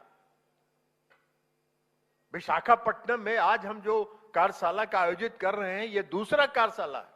इसके पहले भी एक बार हम लोगों ने यहां एक्सपोर्टर्स के साथ बैठक करके प्रारंभ में ही एक्सपोर्ट को कैसे प्रमोट किया जाए, उसके लिए हम लोग बैठक कर चुके थे। हम लोगों ने एक्सपोर्टर्स की मीटिंग की, हम लोगों ने इन्वेस्टर्स की मीटिंग की, हम लोगों ने वैल्यू एड के साथ जुड़े जितने स्टेक होल्डर्स हैं उनके साथ बैठक की। हम लोगों ने मत्स्य मंथन शिविर चलाया, जो अलग अलग स्टेट्स में हम लोगों ने चलाया। हम लोगों ने जो ग्लोबल मार्केट है, ग्लोबल मार्केट के साथ हम कैसे अपनी पहुंच को बनाएं, इसके लिए हम लोगों ने प्रयास किया। और इस सब का परिणाम हुआ कि आज हमारा एक्सपोर्ट बढ़ गया। और इसमें सबसे बड़ा योगदान इस देश के प्रधानमंत्री आदरणीय नरेंद्र मोदी जी का, जिन्होंने इस बीच में लगातार प्रयास करके 15 देशों के साथ एफटीए किया और कई और देशों के साथ एफटीए चर्चा में है, जो शीघ्र आने वाला है। रूस, इटली, दक्षिण कोरिया, इंडोनेशिया, आइसलैंड और थाईलैंड के साथ हम लोगों ने बाइलेटरल सहयोग के लिए वार्ता की। 39 कंट्रीज के साथ, 39 कंट्रीज के एम्बेसडर्स के साथ राउंड टेबल कॉन्फ्रेंस करके हम लोगों ने हमारे एक्सपोर्ट के मार्केट को अपने देश में उत्साहित करने के लिए उनके साथ चर्चा की। और इस सब का परिणाम है कि आज हमारा एक्सपोर्ट यूएस टैरिफ की चुनौती के बाद भी हमारा एक्सपोर्ट लगभग 73,000 करोड़ रुपए पहुंच गया। 73,000 करोड़ रुपए पहुंच गया। तो ये सब कंट्रीब्यूशन है।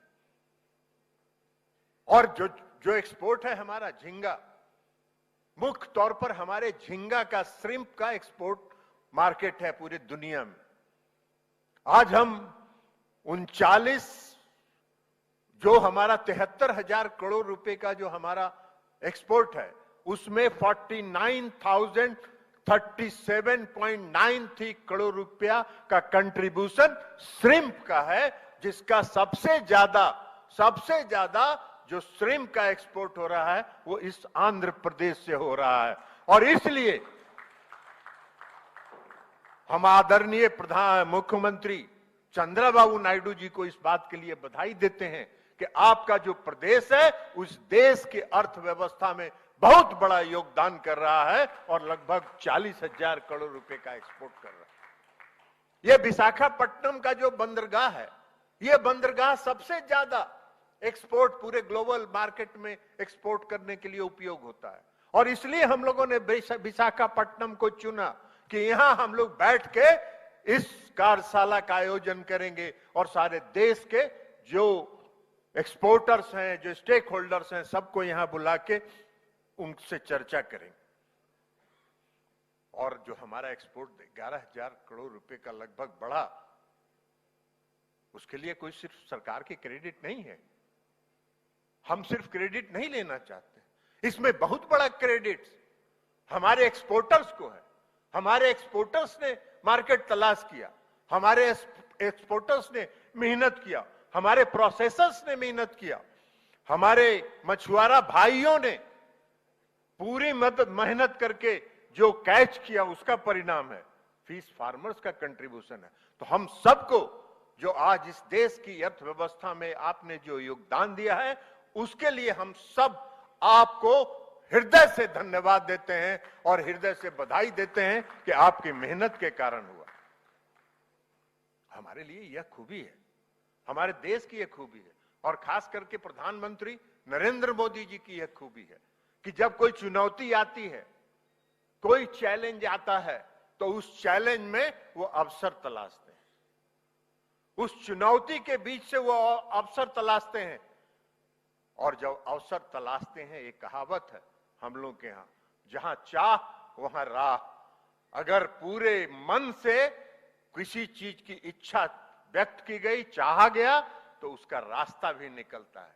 तो हमारे प्रधानमंत्री जी ने भी जो प्रयास किया उसके कारण आज पूरे विश्व के बाजार में हमारे मछली के उत्पाद की स्वीकारता, एक्सेप्टेबिलिटी बढ़ी है। हम इसके लिए अपने एक्सपोर्टर्स को बधाई देते हैं और धन्यवाद देते हैं। आज भारत में ने यूरोप में अमेरिका ने टैरिफ लगाया, यूएस टैरिफ लगा, लेकिन आज हमारे एक्सपोर्टर्स ने यूरोप में, जापान में, दक्षिण पूर्व एशिया में, चीन जैसे बाजारों में अपनी मजबूत स्थिति दर्ज की है और अपनी मजबूत स्थिति के दम पर आज हम 73,000 करोड़ रुपए के एक्सपोर्ट पर पहुंचे हैं। ये हमारे एक्सपोर्टर्स का कंट्रीब्यूशन है। सरकार ने एक्सपोर्ट्स को बढ़ाने के लिए भी कई तरह के उपाय किए हैं जो वैश्विक बाजार के लिए आवश्यक था। जैसे हमने यूएस मैरिन मैमल कंपैटिबिलिटी का अनुमोदन किया, हम लोगों ने टर्टल एक्सक्लूडर डिवाइस को बढ़ावा दिया, हमने एंटीबायोटिक्स के कंट्रोल को नियंत्रित करने का, एंटीबायोटिक्स के यूज को कंट्रोल करने का हम लोगों ने नियंत्रित करने का प्रयास किया और हम लोगों ने नेशनल ट्रेसेबिलिटी फ्रेमवर्क तैयार किया और उसी का परिणाम है कि आज हम आगे बढ़ रहे हैं। भारत सरकार ने आदरणीय प्रधानमंत्री जी से अनुमोदन प्राप्त करके हम लोगों ने ईजेड में और हाई सी में, ईजेड और हाई सी में फिशिंग करने के लिए हम लोगों ने गाइडलाइन जारी किया 2025 में। हम लोगों ने ईजेड के अंतर्गत लगभग एक्सेस पास लॉन्च किया बरावल में जाकर गुजरात में, वहां हम लोगों ने किया और लगभग 6,000 के करीब एक्सेस पास आज ईजेड में फिशिंग के लिए दिया जा चुका है। हाई सी में फिशिंग के लिए भी हम लोग तैयार हो रहे हैं और हम समझते हैं कि अगले महीने हम लोग हाई सी में भी फिशिंग के लिए जो लेटर ऑफ ऑथराइजेशन है वो हम लोग जारी करने की स्थिति में हो जाएंगे और हम लोग जब जारी करेंगे तो उसके बाद हमारा एक्सपोर्ट और हाई वैल्यू फीस के कैच पर बढ़ेगा। जैसे अभी सेक्रेटरी साहब बता रहे थे कि लक्षद्वीप में और अंडमान निकोबार द्वीप में हम लोगों ने फ्रेमवर्क तैयार किया है, इंफ्रास्ट्रक्चर डेवलप किया फिशिंग के लिए। कोई इंफ्रास्ट्रक्चर न लक्षद्वीप में था और न अंडमान निकोबार में था, उसको भी हम लोगों ने डेवलप किया। अंडमान में भी और लक्षद्वीप में भी हम लोगों ने एक्सपोर्टर्स को आमंत्रित किया और आज काफी संख्या में एक्सपोर्टर्स वहां अपनी यूनिट लगा रहे हैं, अंडमान में भी, लक्षद्वीप में भी। लक्षद्वीप में हम लोगों ने सीवीड को बढ़ावा देने के लिए किया और इसलिए एक्सपोर्ट को ध्यान में रखते हुए हम लोग जो PMMSY प्रधानमंत्री मत्स्य संपदा 2 जो 16वें वित्त आयोग की साइकिल में हम लोग तैयार कर रहे हैं, उसमें हमारा मुख्य ध्यान एक्सपोर्ट ओरिएंटेड पॉलिसी पर है, एक्सपोर्ट ओरिएंटेड पॉलिसी और इन्वेस्टमेंट पर है और लगभग 21,000 करोड़ रुपए का प्रावधान हम लोगों ने उसमें किया है। हम लोग और इसको के नेटवर्क को बढ़ाने का काम करेंगे। तो इसलिए आज इस कार्यशाला में आज और कल चर्चा होगी। आप में से कई लोगों के विचार आएंगे, आप में से कई लोग अपने विचार देंगे, क्या सुधार करना है, क्या संशोधन करना है। इसलिए कि मुझको अपना अनुभव है कि यूएस टैरिफ लगने के बाद जो हमने एक्सपोर्टर्स के साथ अलग अलग बैठकें की और उस बैठकों में जो सुझाव आए उसके कारण हमको सुविधा हुई, हम उसके आधार पर नीतियां बनाने में कामयाब हुए, हम उसके आधार पर कार्रवाई करने में कामयाब हुए और उसका परिणाम आज हमको देखने को मिला है। हमारा यह भी लक्ष्य है कि अगले 5 साल में हमारा वैल्यू एडिशन जो आज 11% पर है उसको 25 से 30% पर ले जाएंगे। हम चाइना में 29% या 28% है, हम चाइना के बराबर वैल्यू एडिशन प्रोडक्ट करके पूरे दुनिया के बाजार में छा जाएंगे। ये हम लोगों का लक्ष्य है और उस लक्ष्य को लेके हम लोग आज काम कर रहे हैं। हम लोगों का यह भी प्रयास है कि इनलैंड स्टेट्स को भी एक्सपोर्ट के साथ जोड़ा जाए और उसको जोड़ करके एक्सपोर्ट के साथ फ्रेमवर्क तैयार किया। हमने कल ही सेक्रेटरी साहब को कहा है कि अगले 1 महीना के अंदर कई इनलैंड स्टेट्स हैं, कई इनलैंड स्टेट्स में अनुभव नहीं है कि हमको एक्सपोर्ट करने के लिए, चूंकि उन्होंने कभी एक्सपोर्ट में उनका पार्टिसिपेशन नहीं रहा, तो उनका कई राज्य सरकारों का फीडबैक है कि हमको बताइए कि हमको एक्सपोर्ट को प्रमोट करने के लिए क्या क्या करना है। मैंने कल ही कहा है सेक्रेटरी को कि आप 1 महीना के अंदर आप एक SOP बना के और पूरे इनलैंड स्टेट्स को जारी करिए कि इस SOP के आधार पर आप तैयारी करिए और उस तैयारी के साथ आप एक्सपोर्ट को आगे बढ़ाने का काम करिए। सी फूड एक्सपोर्ट की यह कार्यशाला जो वर्कशॉप है वो हम समझते हैं, हम उम्मीद करते हैं कि वैल्यू एडेड उत्पाद सर्टिफिकेशन ट्रेसेबिलिटी के माध्यम से एक्सपोर्ट को हम और कैसे आगे बढ़ा सकें, इस पर ध्यान केंद्रित करके और स्टार्टअप्स और MSMEs को हम कैसे इस पूरे चेन के साथ जोड़ें, इस एक्सपोर्ट के चेन के साथ कैसे जोड़ें, इस पर उनको ध्यान देने की आवश्यकता है और इस पर चर्चा होगी। और जब आज भी होगा सेकंड हाफ में, कल भी है सेशन, टेक्निकल सेशन, तो हम आपसे आग्रह करेंगे कि आप अपने सुझाव, अपने परामर्श दीजिए ताकि हम उन परामर्शों के साथ हम आगे बढ़ सकें। अब आंध्र प्रदेश में हम आए हैं और माननीय मुख्यमंत्री जी यहां उपस्थित हैं, हम उनका विशेष तौर पर धन्यवाद देना चाहते हैं, इसलिए कि हमने उनसे आग्रह किया कि आप इस कार्यशाला का उद्घाटन करिए और उन्होंने हमारे उस आग्रह को स्वीकार किया और स्वीकार करके आज यहां आए हैं। हम विशेष तौर पर उनको धन्यवाद देना चाहते हैं इस बात के लिए। आज आंध्र प्रदेश हमारा सबसे बड़ा उत्पादक है, हमारे फिशरी सेक्टर का सबसे बड़ा प्रोड्यूसर आंध्र प्रदेश। मछली और झींगा, फिश और श्रिम्प दोनों मिलाकर हम आज 50 लाख टन जो टोटल हमारा प्रोडक्शन है उसमें 50 लाख टन आंध्र प्रदेश का कंट्रीब्यूशन है। पूरे देश का जो मछली उत्पादन है, फिश प्रोडक्शन है, उसका 40% आंध्र प्रदेश आज उसमें कंट्रीब्यूट कर रहा है। विशाखापट्टनम में हम यहाँ हैं, विशाखापट्टनम बंदरगाह से निर्यात को जो बढ़ावा मिल रहा है और खास करके श्रिम्प और मछली का, तो ये विशाखापट्टनम बंदरगाह आज सबसे बड़ा बंदरगाह है पूरे देश भर में, जहां से हम एक्सपोर्ट को आगे बढ़ाने का काम कर रहे हैं। और आंध्र प्रदेश के साथ तो एक खूबी है कि पूरा जो कोस्टल इलाका है आंध्र प्रदेश का, वो 974 किलोमीटर्स में पूरा कोस्टल इलाका फैला हुआ है। और फिश और मैरिन फिशरीज और जो ट्रेडिशनल फिश है, इस दोनों में बड़े पैमाने पर आंध्र प्रदेश में यह काम किया जाता है। हम सिर्फ श्रिम्प की बात नहीं करें, रेहू, कतला, मृगल जैसी फिश स्पेसीज भी आंध्र प्रदेश में बड़े पैमाने पर किया जा रहा है। लगभग 15 लाख लोगों की आजीविका आंध्र प्रदेश में आज फिशरी सेक्टर पर निर्भर है। और इसके लिए इसी को ध्यान में रख के हम लोगों ने PMMSY में 2421 करोड़ रुपए की योजनाएं यहां स्वीकृत की है, जिसमें हैचरी है, फीड मिल है, कोल्ड स्टोरेज है, बायोफ्लॉक है, BS है, केज कल्चर है, रिटेल फिश मार्केट्स है, डीप सी फिशिंग वेसल्स है। इन सारे चीजों में हम लोगों ने इन्वेस्ट किया है और आगे भी जो भी आवश्यकता होगी हम लोग आंध्र प्रदेश को सहयोग करने के लिए कमिटेड हैं। हम लोग आंध्र प्रदेश को सहयोग करने के लिए तैयार हैं। और इसके साथ कई योजनाएं हैं आंध्र प्रदेश की, जिसका मॉडर्नाइजेशन हम लोग कर रहे हैं। जैसे मैं आपको बता दूं कि काकीनाडा में एक फिशिंग हार्बर है जो बहुत पुराना हार्बर है।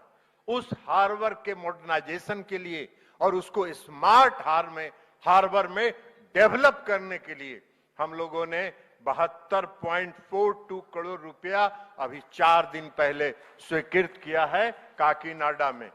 और इसके साथ साथ अभी हमारी बात हुई माननीय मुख्यमंत्री जी से, मैंने उनको कहा है कि आप आंध्र प्रदेश में जगह हमको उपलब्ध करा दीजिए। नेशनल फिशरी डेवलपमेंट बोर्ड के CEO को हम निर्देशित कर चुके हैं कि जैसे ही आपको जगह मिले नेशनल फिशरी डेवलपमेंट बोर्ड का आप रीजनल ऑफिस आंध्र प्रदेश के लिए स्थापित करिए, ताकि आंध्र के किसानों को पूरा सहयोग आप दे सकिए, उनको प्रशिक्षण दे सकिए, उनको ट्रेंड कर सकिए। आगे की आपकी जो योजना है उसके आधार पर आप उनको प्रशिक्षित करके और एक्सपोर्ट को प्रमोट करने का काम कीजिए। तो इसलिए हम पुनः आंध्र प्रदेश के माननीय मुख्यमंत्री चंद्रबाबू नायडू जी को धन्यवाद देते हुए और आप सभी स्टेक होल्डर्स का स्वागत और अभिनंदन करते हुए हम अपनी बात समाप्त करते हैं। बहुत बहुत धन्यवाद।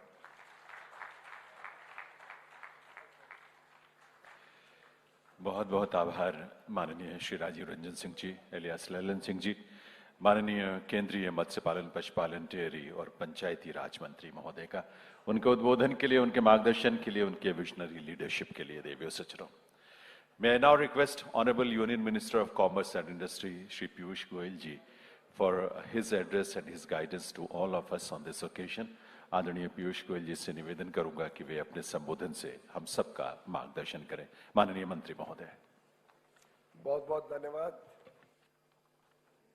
हम सबके बीच उपस्थित आंध्र प्रदेश के बहुत ही लोकप्रिय कर्तृत्ववान मुख्यमंत्री और मेरे बहुत ही घनिष्ठ मित्र माननीय श्री चंद्रबाबू नायडू गारू, आज के इस कार्यक्रम के निर्माता, जिनका दिल मत्स्य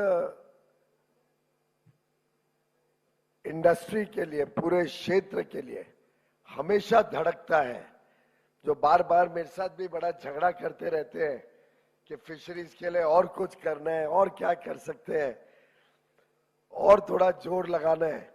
ऐसे हम सबके वरिष्ठ नेता और केंद्रीय मंत्री माननीय श्री राजीव रंजन सिंह जी, हमारे दोनों युवा नेता और युवा मंत्री माननीय श्री नायडू जी और पासवान जी, और ये दोनों हमारे सबसे हैंडसम मिनिस्टर हैं वहां पे,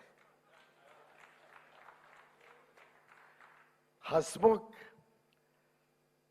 पूरे पार्लियामेंट में कोई पार्टी का कोई भी व्यक्ति हो, सब लोग इन दोनों के साथ घुल मिलकर बड़े अच्छी तरीके से, बड़े कॉन्फिडेंस के साथ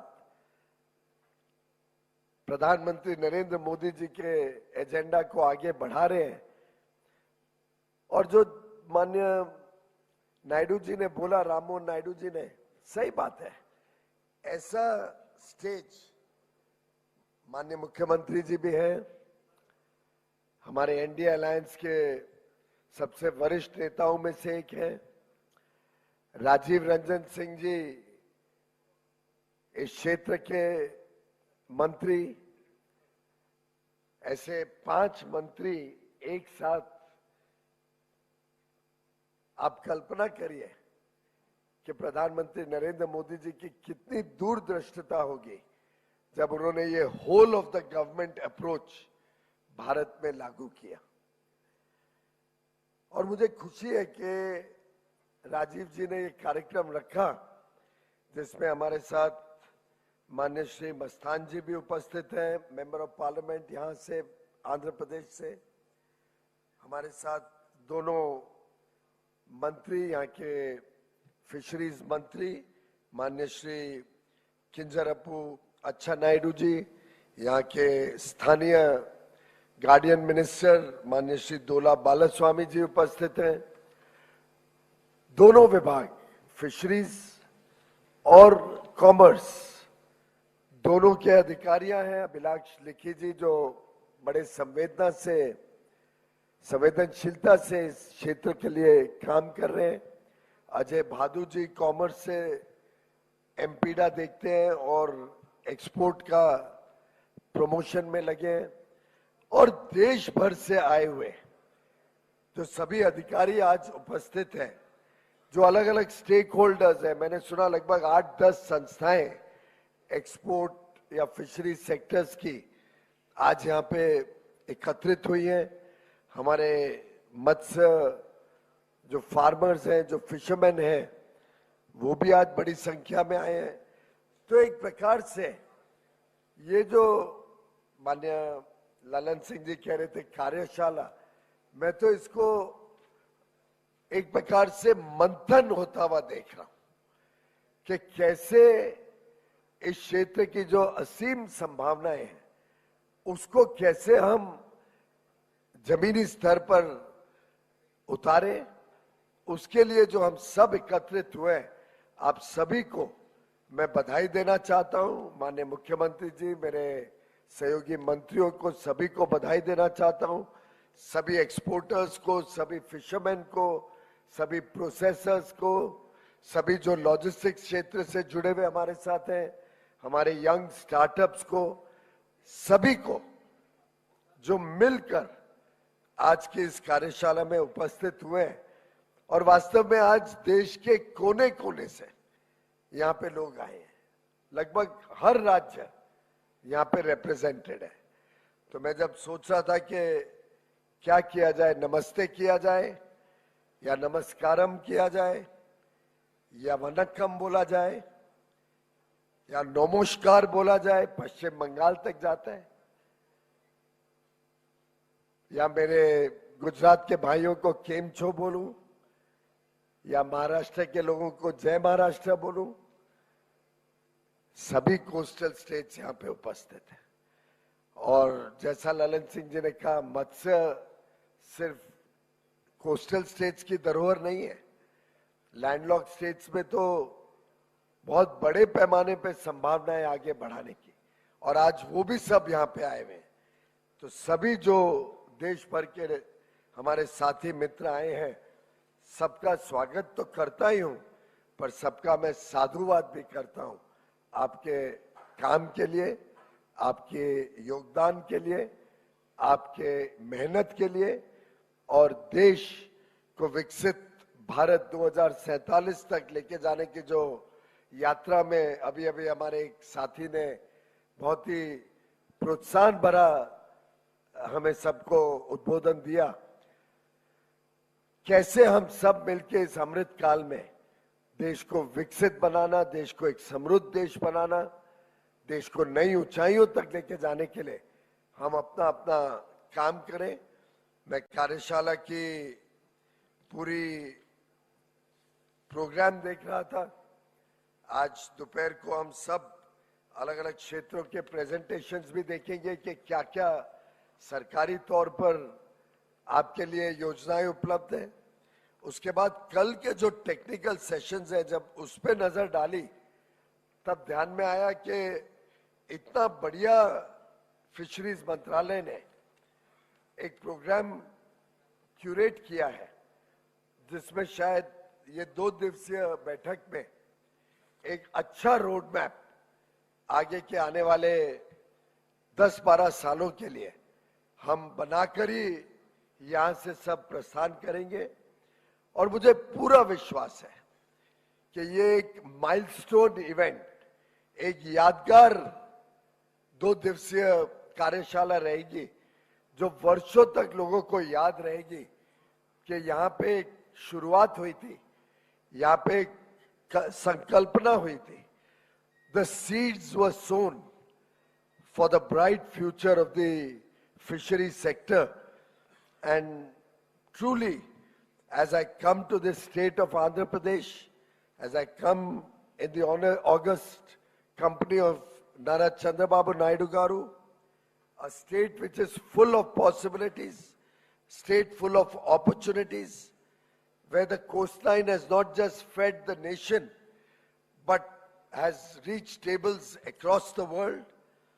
As I look around and see all the Matsya Veers, all the people who are contributing to this sector in such a big way, the warriors of the waters, I truly feel proud of your achievements and the achievements of our brothers and sisters, the farmers, the fishermen, who truly make this nation proud, the persons who make this nation self-reliant. I have come today after receiving the blessings of Lord Venkateshwara at Tirupati. And I find it very deeply fitting that I now stand before you, before the very people whose lives are bound to the waters. I don't know how many of you know this or remember this, but the first form that Lord Vishnu took was a Matsya avatar, as a fish. And it's so appropriate that we have assembled in the land of Tirupati Balaji, in the land of Lord Vishnu, with our fishermen here.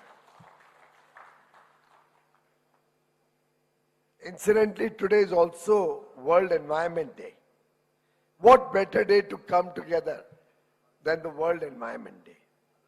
When I think about it, no community understands the environment more intimately and better than our fishermen. The fishermen who read the tide, who respect the breeding season, who fix a turtle exclusion device to his net so that turtles can be saved, who have a 60-day non-fishing season, not because there is a law, not because some of the Western countries introduced it in the last few years or last few centuries even, but since times immemorial. We go back thousands of years and we find in the ancient wisdom of India, of Mahabharata, our fishermen used to have a no fishing season thousands of years ago, so that fish could rebreed, fish could regenerate, we would not have overfishing, and we would regulate fishing in such a manner that we can meet the needs of everybody and don't become greedy.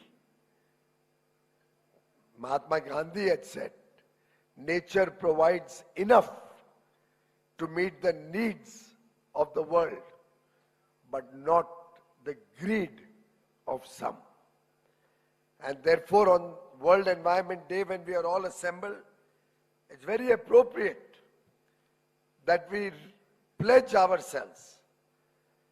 On the one hand, we are all planting trees today, Ek Ped Maa Ke Naam. On the other hand, we should all take a pledge that we will never overfish, we will not do unregulated fishing, we will not do illegal fishing, ever. And we are proud as a nation that till today, nobody has been able to cast a single allegation or ever allege that India indulges in any of these practices.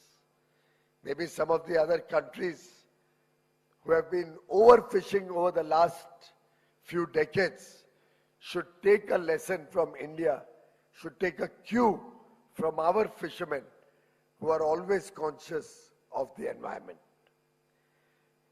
Friends, we just heard some very good information from Lalan Singh ji about the growth of the fishing sector, particularly after the Fisheries Ministry was started in 2019 by Prime Minister Narendra Modi ji. I have one more statistics which I would like to share with you. India used to export in the year 2013-14 about $5 billion worth of fish. $5 billion. Today, in the year ended 31st March, as was reported earlier in the speeches, we have exported $8.5 billion of marine products. That's a 70% growth. 70% growth. Now I would like to present to you comparable global figures. The global trade in the fisheries sector was about $150 billion in 2014. In the year 2024, it has reached 164 billion.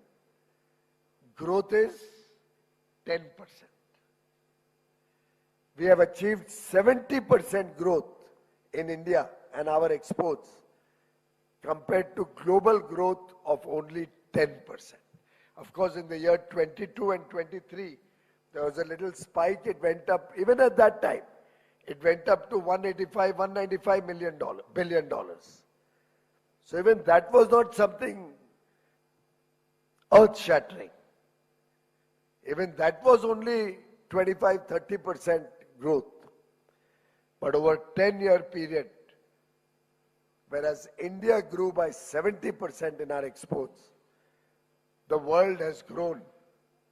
Over the last 2 years, numbers, if we see 164 billion last year, in the year 25, it would probably be at best 170 billion by about 12-13%. That is the India growth story. That is the potential that all of you bring to the table. And it's very appropriate that we are meeting under the leadership of Chandrababu Naidu Garu, the state that provides the maximum fishing which go into exports, which is recognized and appreciated for the phenomenal work that it has done to promote fishing, our leading seafood exporter, and also a state which is today growing by leaps and bounds and demonstrating to the world how, despite so many challenges that were presented to the Chief Minister when he took charge 2 years ago. And by the way, the election results came only on 4th June 2024, by which all of us came into government. we are celebrating the last 2 years of the third term of Prime Minister Narendra Modi.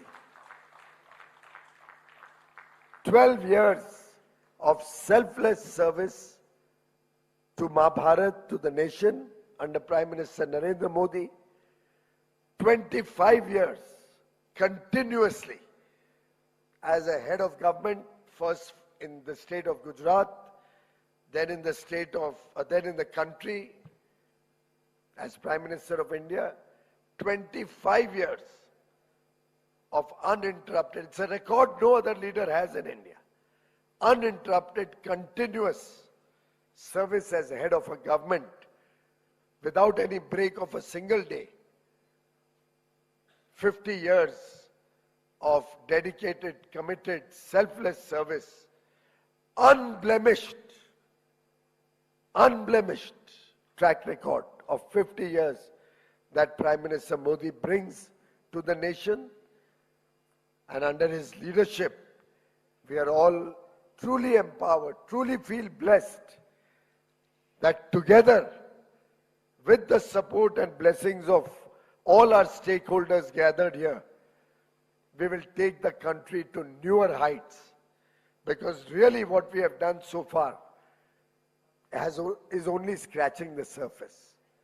Imagine what potential India has. Would anybody in this room believe that we are anywhere near the potential that this great country has in the fisheries sector? With 5% of global sea trade, with value-added products at only about 12% of our production and exports, with our top 10 markets accounting for nearly 80% of our exports, I think we need to sit back, relook at what we have done, not rest on our laurels. Laurels are many, but we cannot rest on our achievements. We cannot feel satisfied. No society, no business, no community, no country has ever achieved great heights of success or greatness by being satisfied with what one has achieved. We have to all start thinking like the young startups, permanently in a state of anxiety to do more, permanently wanting to challenge ourselves. What more can we do? What better can we do? My brother Chirag Paswan ji very rightly said, why should we be exporting raw shrimp when we can export ready to eat, value added, branded, and he made particular reference to quality, high quality processed Indian seafood, which will command a premium on every shelf from Tokyo to San Francisco, from Zurich all the way down to Johannesburg. The world today is looking up to India. After all, it is no mean achievement that under Prime Minister Narendra Modi ji's leadership, we have been able to conclude 9 free trade agreements only in the last 3.5 years. These 9, incidentally, cover 38 countries, and not a single country out of these 38 is a country which is not a developed country, a rich country, a prosperous country. All 38 countries have high per capita incomes. They are not our competitors. We complement each other. We can provide to them products, services, which they need from India. We have the talent, we have the youthful energy, we have the skills to be able to serve the world high quality products goods and services.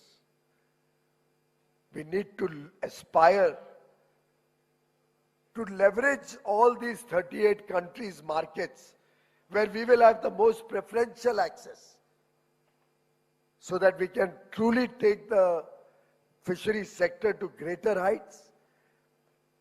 Honorable Minister Lalan Singh ji and I were discussing only a week ago when we conceptualized this program under his leadership, that this is a sector which should set a target no less than $30 billion in the next 5 years. That's 2.5 times growth over what we are doing today. This 8 billion has to become 30 billion in the next 5 years. It'll happen by higher production. It'll happen by proper care on quality to ensure, and quarantine issue came up, I was delighted. I hope through the PM Matsya Sampada Yojana, in which the central government has committed 21,000 crores. Never before has the fishing sector seen this kind of values available to promote the sector. And under Honorable Minister Lalan Singh ji and his team led by Mr. Likhi, I have no doubt every single rupee invested in the seafood sector, in your industry, will help us take the sector to greater heights, not only in the coastal states, but across the country.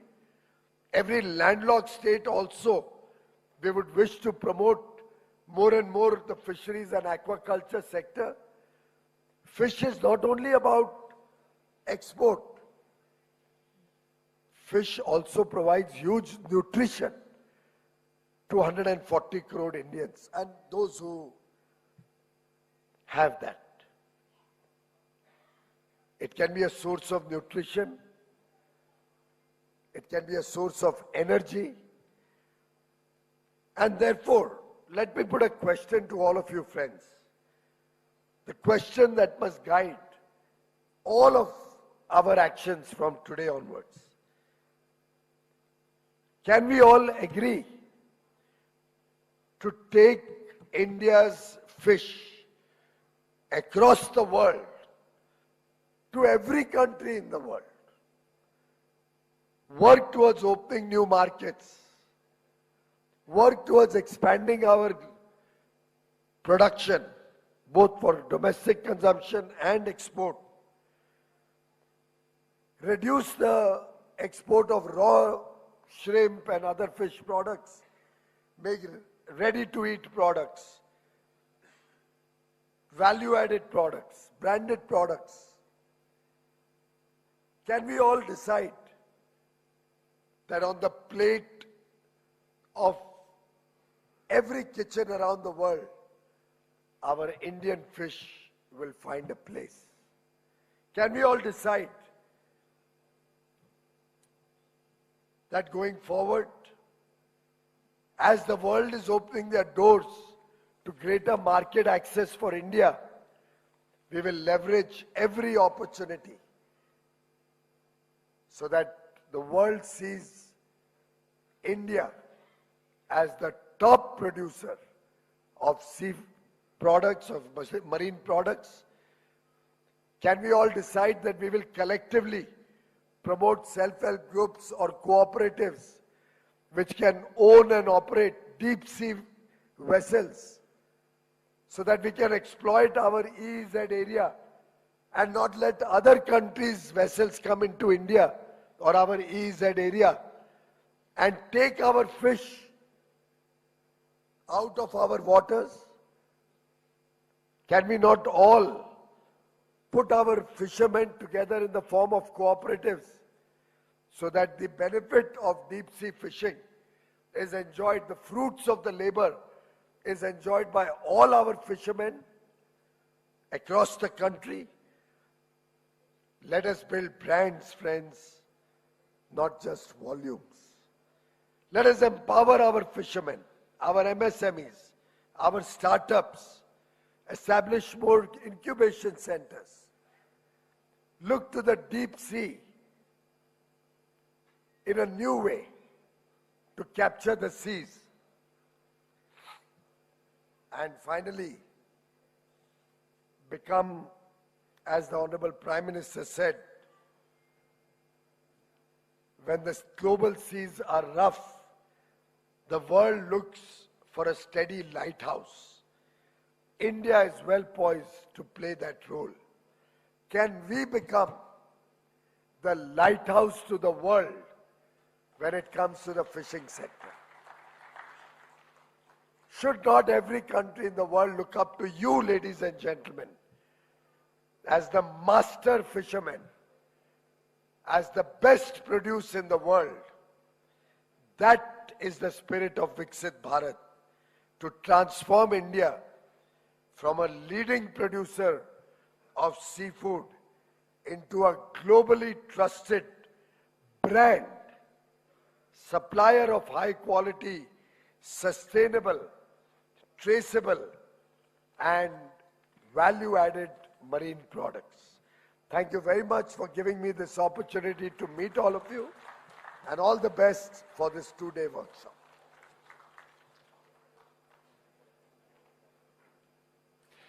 बहुत बहुत आभार माननीय केंद्रीय वाणिज्य और उद्योग मंत्री श्री पीयूष गोयल जी का, उनकी उपस्थिति और उनके संबोधन और मार्गदर्शन के लिए।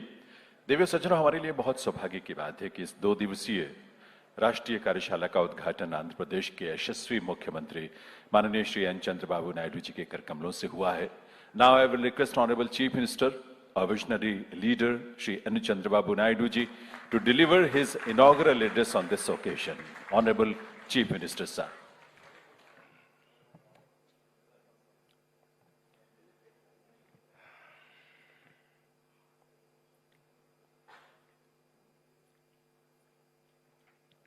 Honorable Minister,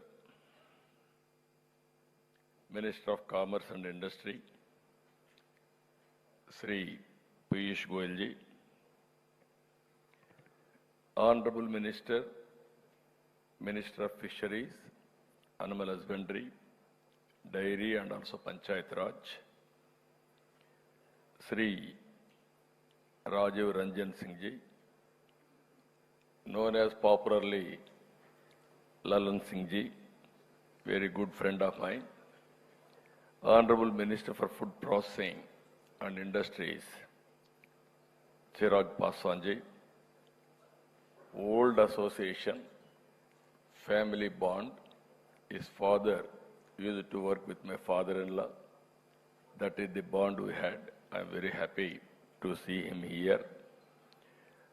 Kinjarapu Ram Mohan Naidu, Honorable Minister for Civil Aviation, Acham Naidu, my colleague, Dola Sri Balaveeranjanaya Swami, my colleague,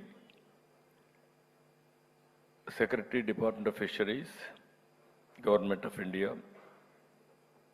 Abhilash Likhi, Additional Secretary, Department of Commerce, Government of India, Ajay Bado,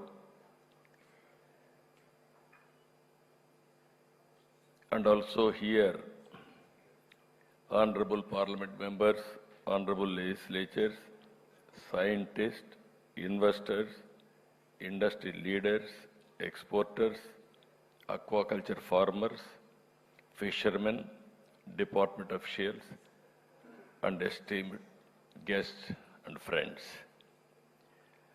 First of all, I want to welcome all of you to this beautiful city, Visakhapatnam, the gateway to India's eastern coast and one of the fastest growing maritime cities in the country itself. First of all, I have to thank Honorable Minister. Recently, they have notified Bhimavaram brackish water aquaculture in Andhra Pradesh. Just now, he has announced Kakinada port modernization also. And also he asked me, if you give land, we are going to start regional office of fisheries immediately I am offering. Within 15 days, we are going to give office first. After that, how much land you want, I am prepared to give. Immediately, he is going to set up regional office. If there is no regional office of fisheries in Andhra Pradesh, there is no meaning because we are the main contributors for fishing department. Today, it is a historic meeting. Always we are talking steel, silicon, or technology. But today we gathered here to shape the future of an economic revolution through blue economy. That is the future. I am very happy we are all here. A revolution forward, not throughout history. Civilization have flourished wherever water flowed.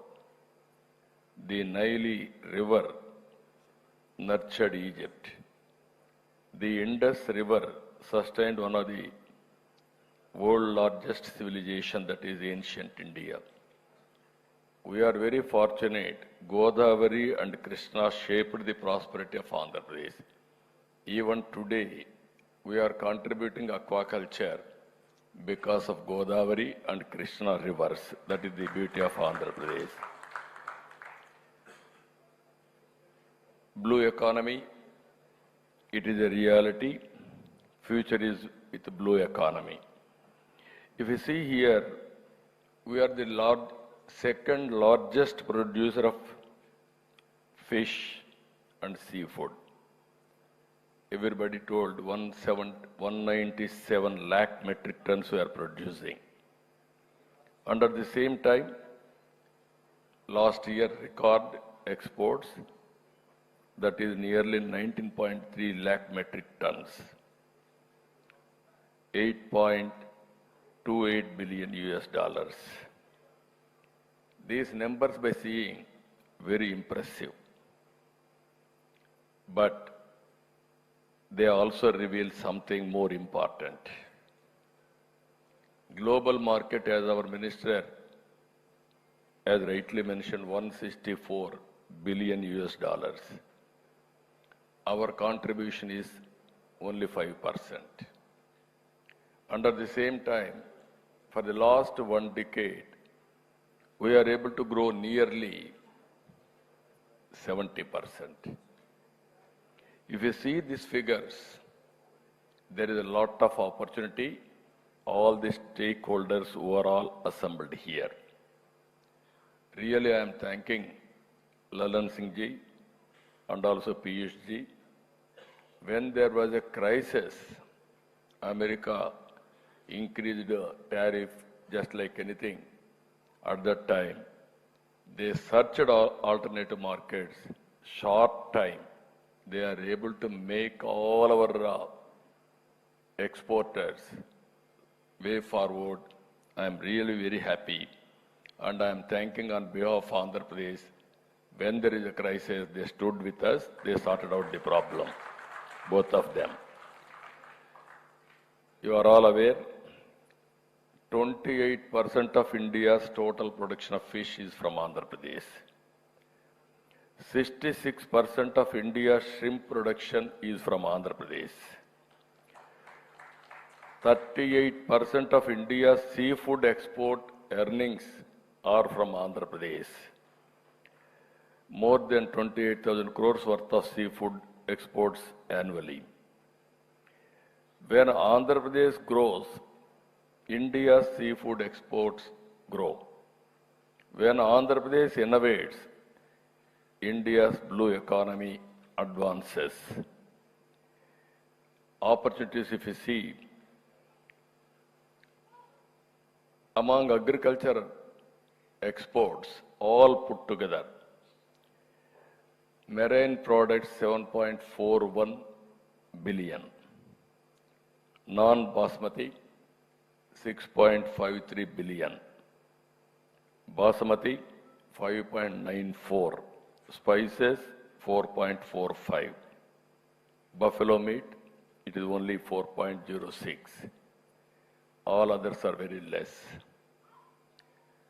Honorable Minister has given very ambitious plan.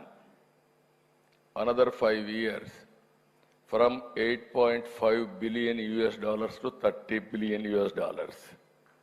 We are all thinking, is it possible or not? One example I'm giving you. Around 2014, our GVA, 22,700 crores. Now, within 1 decade, our GVA contribution, 1.53 lakh crores.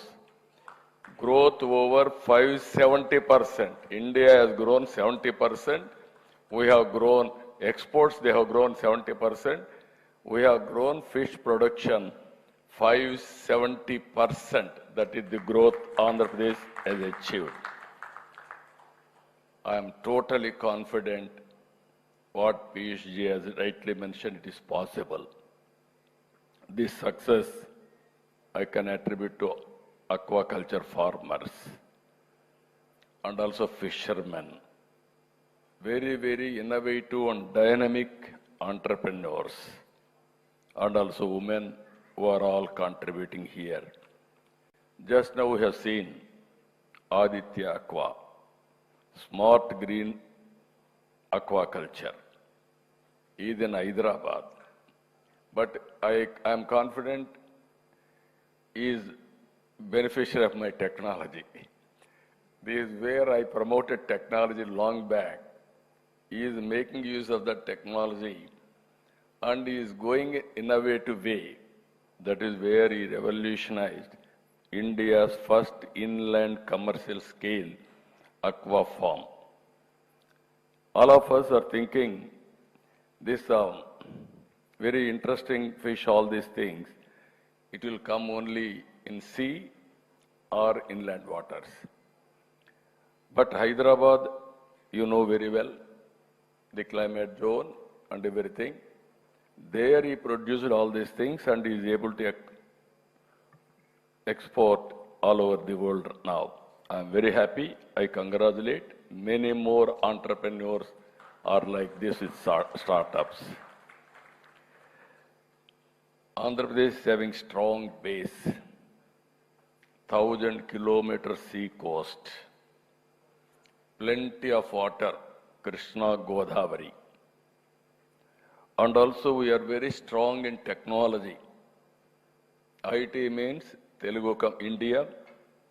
India, 35% IT is from Telugu states, that is Andhra and Telangana. And also we are having very strong logistics base. We are having number of ports and airports. Here, all 4 ministers are there. I am very happy. One is concerned aquaculture minister. He will produce, he will give incentives, everything. And at the same time, marketing creator is very important. He has to bring so many MOUs, networking, all these things. Piyush is there. Value addition, much more important. Otherwise, low price, everything. There our Paswanji is there. Logistics, right time. He has to take to the different countries' destination. Valuation for our product. That is where Ram Mohan Naidu is here. All 4 are here. Our Honorable Prime Minister, you are all aware. A right man, a right place. That is the right choice also. That is where Honorable Prime Minister. He is promoting India. India brand is very, very strong. Now it is very easy for Piyush ji to network because his goodwill. He can network, he told very clearly, all over the world, all countries one day, every kitchen will have India aqua. That is his dream. I am confident it is possible. Here all leaders are here. I'm requesting you one thing. Future, all of us has to keep it in mind. Quality, sustainability, traceability, innovation every day, not once in a way. Every day what you are doing, you have to think again, innovate differently. Zero pollution. As on today, all your speakers were talking, 12% valuation we are doing. And at the same time, so much of pollution because of leftover aquaculture waste. In fish, nothing is waste. Even bones, rich protein. Even every part of fish, if you can go, rich minerals or protein or very, very medicinal values, pharmaceutical values. There, just now Secretary is telling to me, from Iceland, they are coming, they want to work with Bhimavaram farmers. That is where department has to work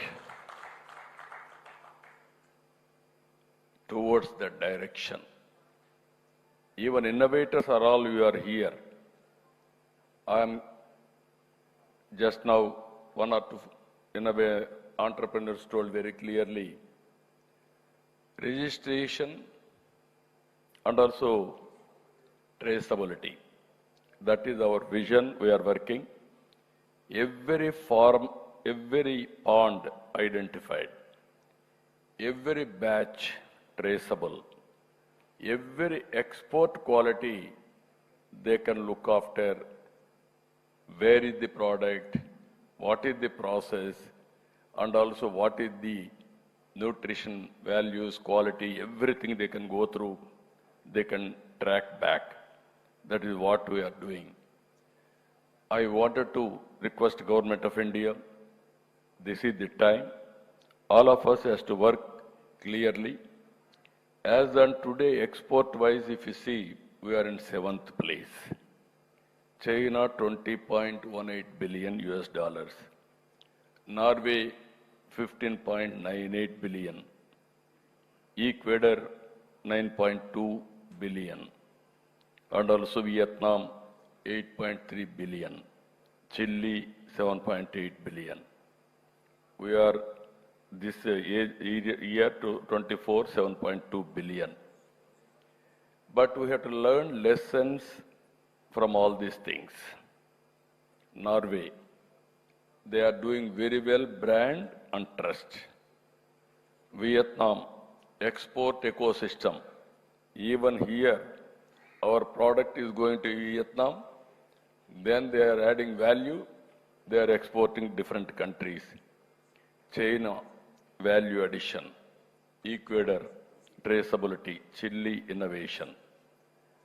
I want to request all players here. With all these things, you have to keep in mind all stakeholders, not one stakeholder. Every stakeholder has to contribute for this. We have to build trustworthy band, then only we can achieve this. I am requesting all of us how to build. I am very happy. What all possible we will do our best as a state. Government of India also will come forward. We will work together and then make India very, very strong in aqua.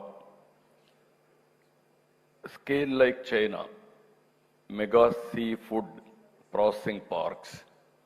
That is where Paswanji has to help all of us. Brand like Norway, through Andhra shrimp and India seafood. India will be the lighthouse for aqua. Andhra will be further focused. Central point of that lighthouse will be Andhra Pradesh. I wanted to build here all ecosystems. Wherever we are weak, either R&D or innovations, even traceability, everything we have to bring together. Here I am requesting all of us, we are moving in the direction. Amaravathi, Bhimavaram, Kakinada, Visakhapatnam, Krishnapatnam, Nellore, 6 centers will make it. This is one sector I wanted to focus more. And also I am requesting all of you, 100% circular economy we have to go. Zero waste. When we are going to reach, that is very, very important. Even in these, so many byproducts, even fillets, food, obviously, head and bones, we can use it differently. Even skin, liver, collagen, shrimp shells, guts, offal, like this, everything is useful. Why can't all of you watch globally and also come back with innovations? Any incentives in Andhra Pradesh, we are prepared to give you and promote one of the best aquaculture hub in the world itself. That is our aim. I am prepared to work with all of you. Then ultimately, as our Honorable Minister has rightly mentioned, 2030. He has given very ambitious plan. I thought double. He has given an ambitious plan of 4 times. But by seeing this, is it possible? Yes, it is possible. Provided stakeholders, all of you, and Government of India and governments will work together, it is possible. That is where we are very clear to work all of it with you. Our farmers transformed ponds into prosperity. Our entrepreneurs transformed opportunity into exports. Our scientists transformed knowledge into productivity. But today, we have to take it next level. That is the biggest challenge for all of us. Here, finally, 2047 Vikasit Bharat. Now together, we must transform the blue economy into a pillar of Vikasit Bharat 2047. From pond to port, from farmer to global consumer, from blue economy to Vikasit Bharat. Let the waters of Andhra Pradesh carry India's aspirations to every corner of the world. Let us build not merely a seafood industry, let us build a global model of sustainable prosperity. Always, I'm requesting all of you, always the future of India's blue economy will not be written on papers. It will be written on waters. And Andhra Pradesh is ready to lead that journey. I request all of you, you belong to Indians. One of the best ecosystem we are creating here. Any knowledge, just now Aditya has told me he wanted to meet me. My doors are open. A phone call away, I am available. You can come and meet me. We'll encourage you. All your innovations will take to the logical conclusion. Not only you, all others I am requesting, either technology experts or product innovators or new ideas or exporters to take lead. Anybody is having any new idea, you come to Andhra Pradesh, you trust us, you test us. Earlier I used to talk about ease of doing business. Now we are talking speed of doing business. That is our way of doing. Once, if you come and join us, from then onwards, it is our industry. It is our responsibility to navigate, to take to the logical conclusion. I am very happy. Today, Environmental Day. This is also very, very important. For sustainability, just now one entrepreneur has mentioned, because of environment, disease profile is coming, and also so many problems are coming. Even some people are mentioned. I'm very happy Ministry is here. One stakeholder, another stakeholder conflict. Sometimes Government of India also, but PhD is doing very well, balancing, is listening, is balancing. Sometimes the right time, we won't export. Sometimes wrong time we will import. Thereby agriculture products and also country will have a problem. But always he is doing his best to balance. By end of this meeting or future, all of us has to work together how to bring sustainability. Environment also is very, very important.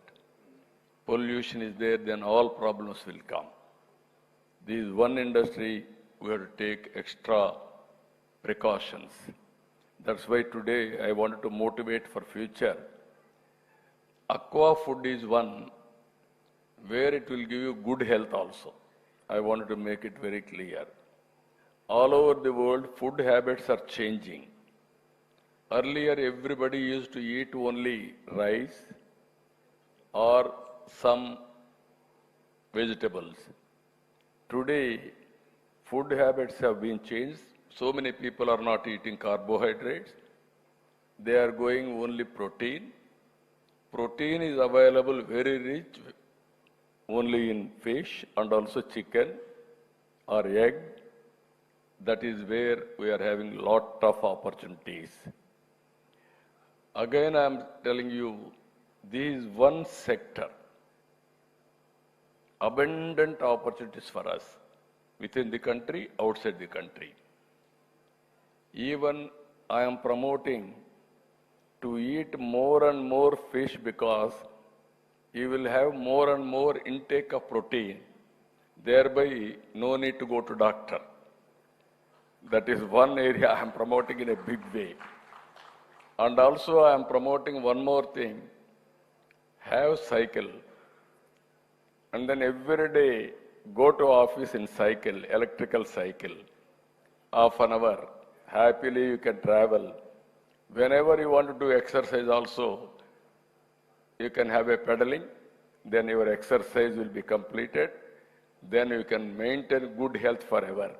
That's why Environmental Day, I came here in a cycle.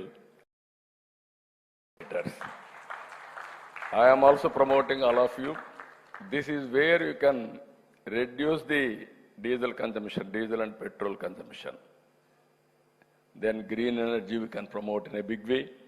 Our Honorable Prime Minister is promoting Suryagar, rooftop, and also Kusum, where pump sets. All of us will follow this.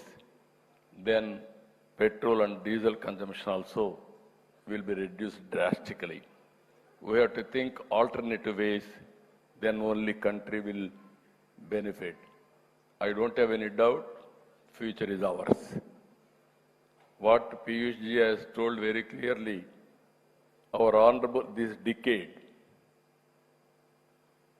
I can say this century belongs to Honorable Prime Minister Narendra Modi ji. Already 25 years as Chief Minister and Prime Minister. You can imagine this century, 21st century belongs to him. He wanted to make again, coming centuries are going to belong for India. That means another 5-6 centuries together.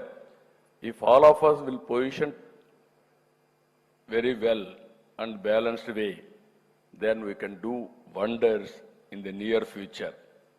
Just now Ram Mohan Naidu has told very clearly how many airports he is going to build. Every minister is saying what is their agenda for future. If all these things will happen, then nobody can beat us. India will become a great country. That is possible only through our Honorable Prime Minister Narendra Modi ji. He has completed 12 years in office.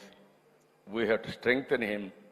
To strengthen him and to strengthen the nation, we have to do our best in whatever you are working, either in politics or technology or industry or farming. Everybody has to exceed your best. With this, anyway, we are going to announce, I am having long wish list with all ministers. Not for me, it is to create ecosystem. Then we will make Andhra Pradesh as a model for aquaculture and also for export industry through seafood. With this, all the best for all of you. Thank you, one and all. Thank you very much, sir. We have our deep gratitude to Honorable Chief Minister, sir, for his kind and encouraging words. देवे सज्जनों, additional secretary department of commerce government of India Shri Ajay Bhadu ji से निवेदन है वे सभी dignitaries का आपका inaugural session में आपकी उपस्थिति के लिए आभार व्यक्त करने के लिए पधारे with his vote of thanks. Ajay Bhadu ji.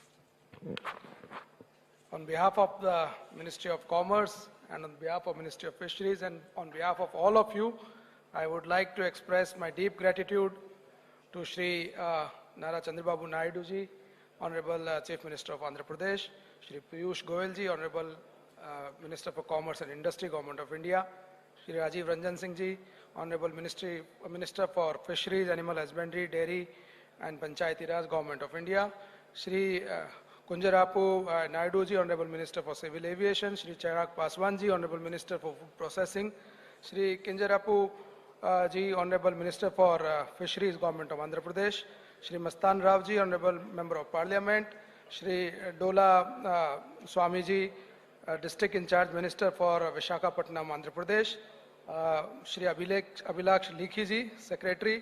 All of you are present here and patiently present here, as CIM has said. Progressive farmers, startups, processors, exporters, scientists and experts, all stakeholders, friends from media, thank you so much. Thank you.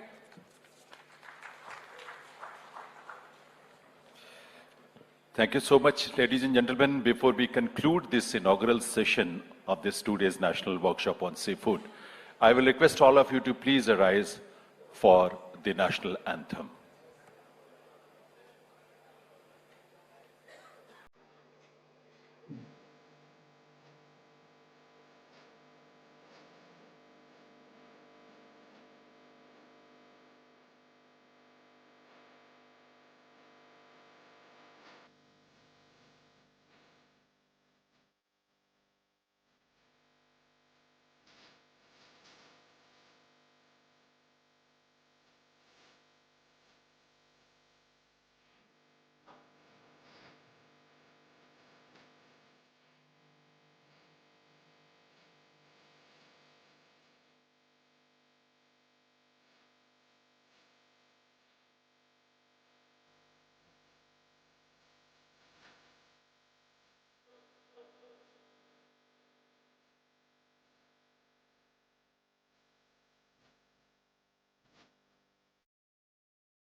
देवी सज्जनों, इसके साथ ही national workshop का ये उद्घाटन सत्र अब यहीं संपन्न होता है.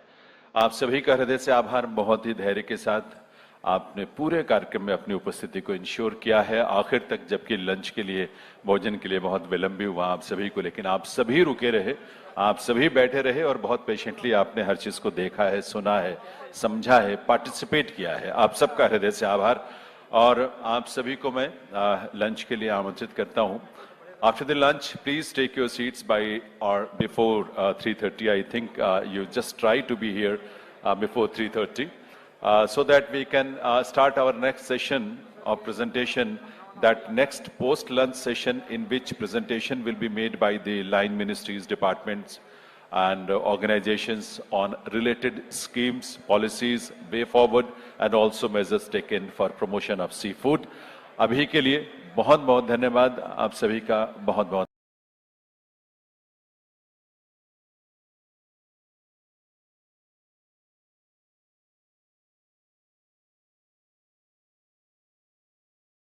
الله لا إله إلا هو الحي القيوم لا تأخذه سنة ولا نوم له ما في السماوات وما في الأرض من ذا الذي يشفع عنده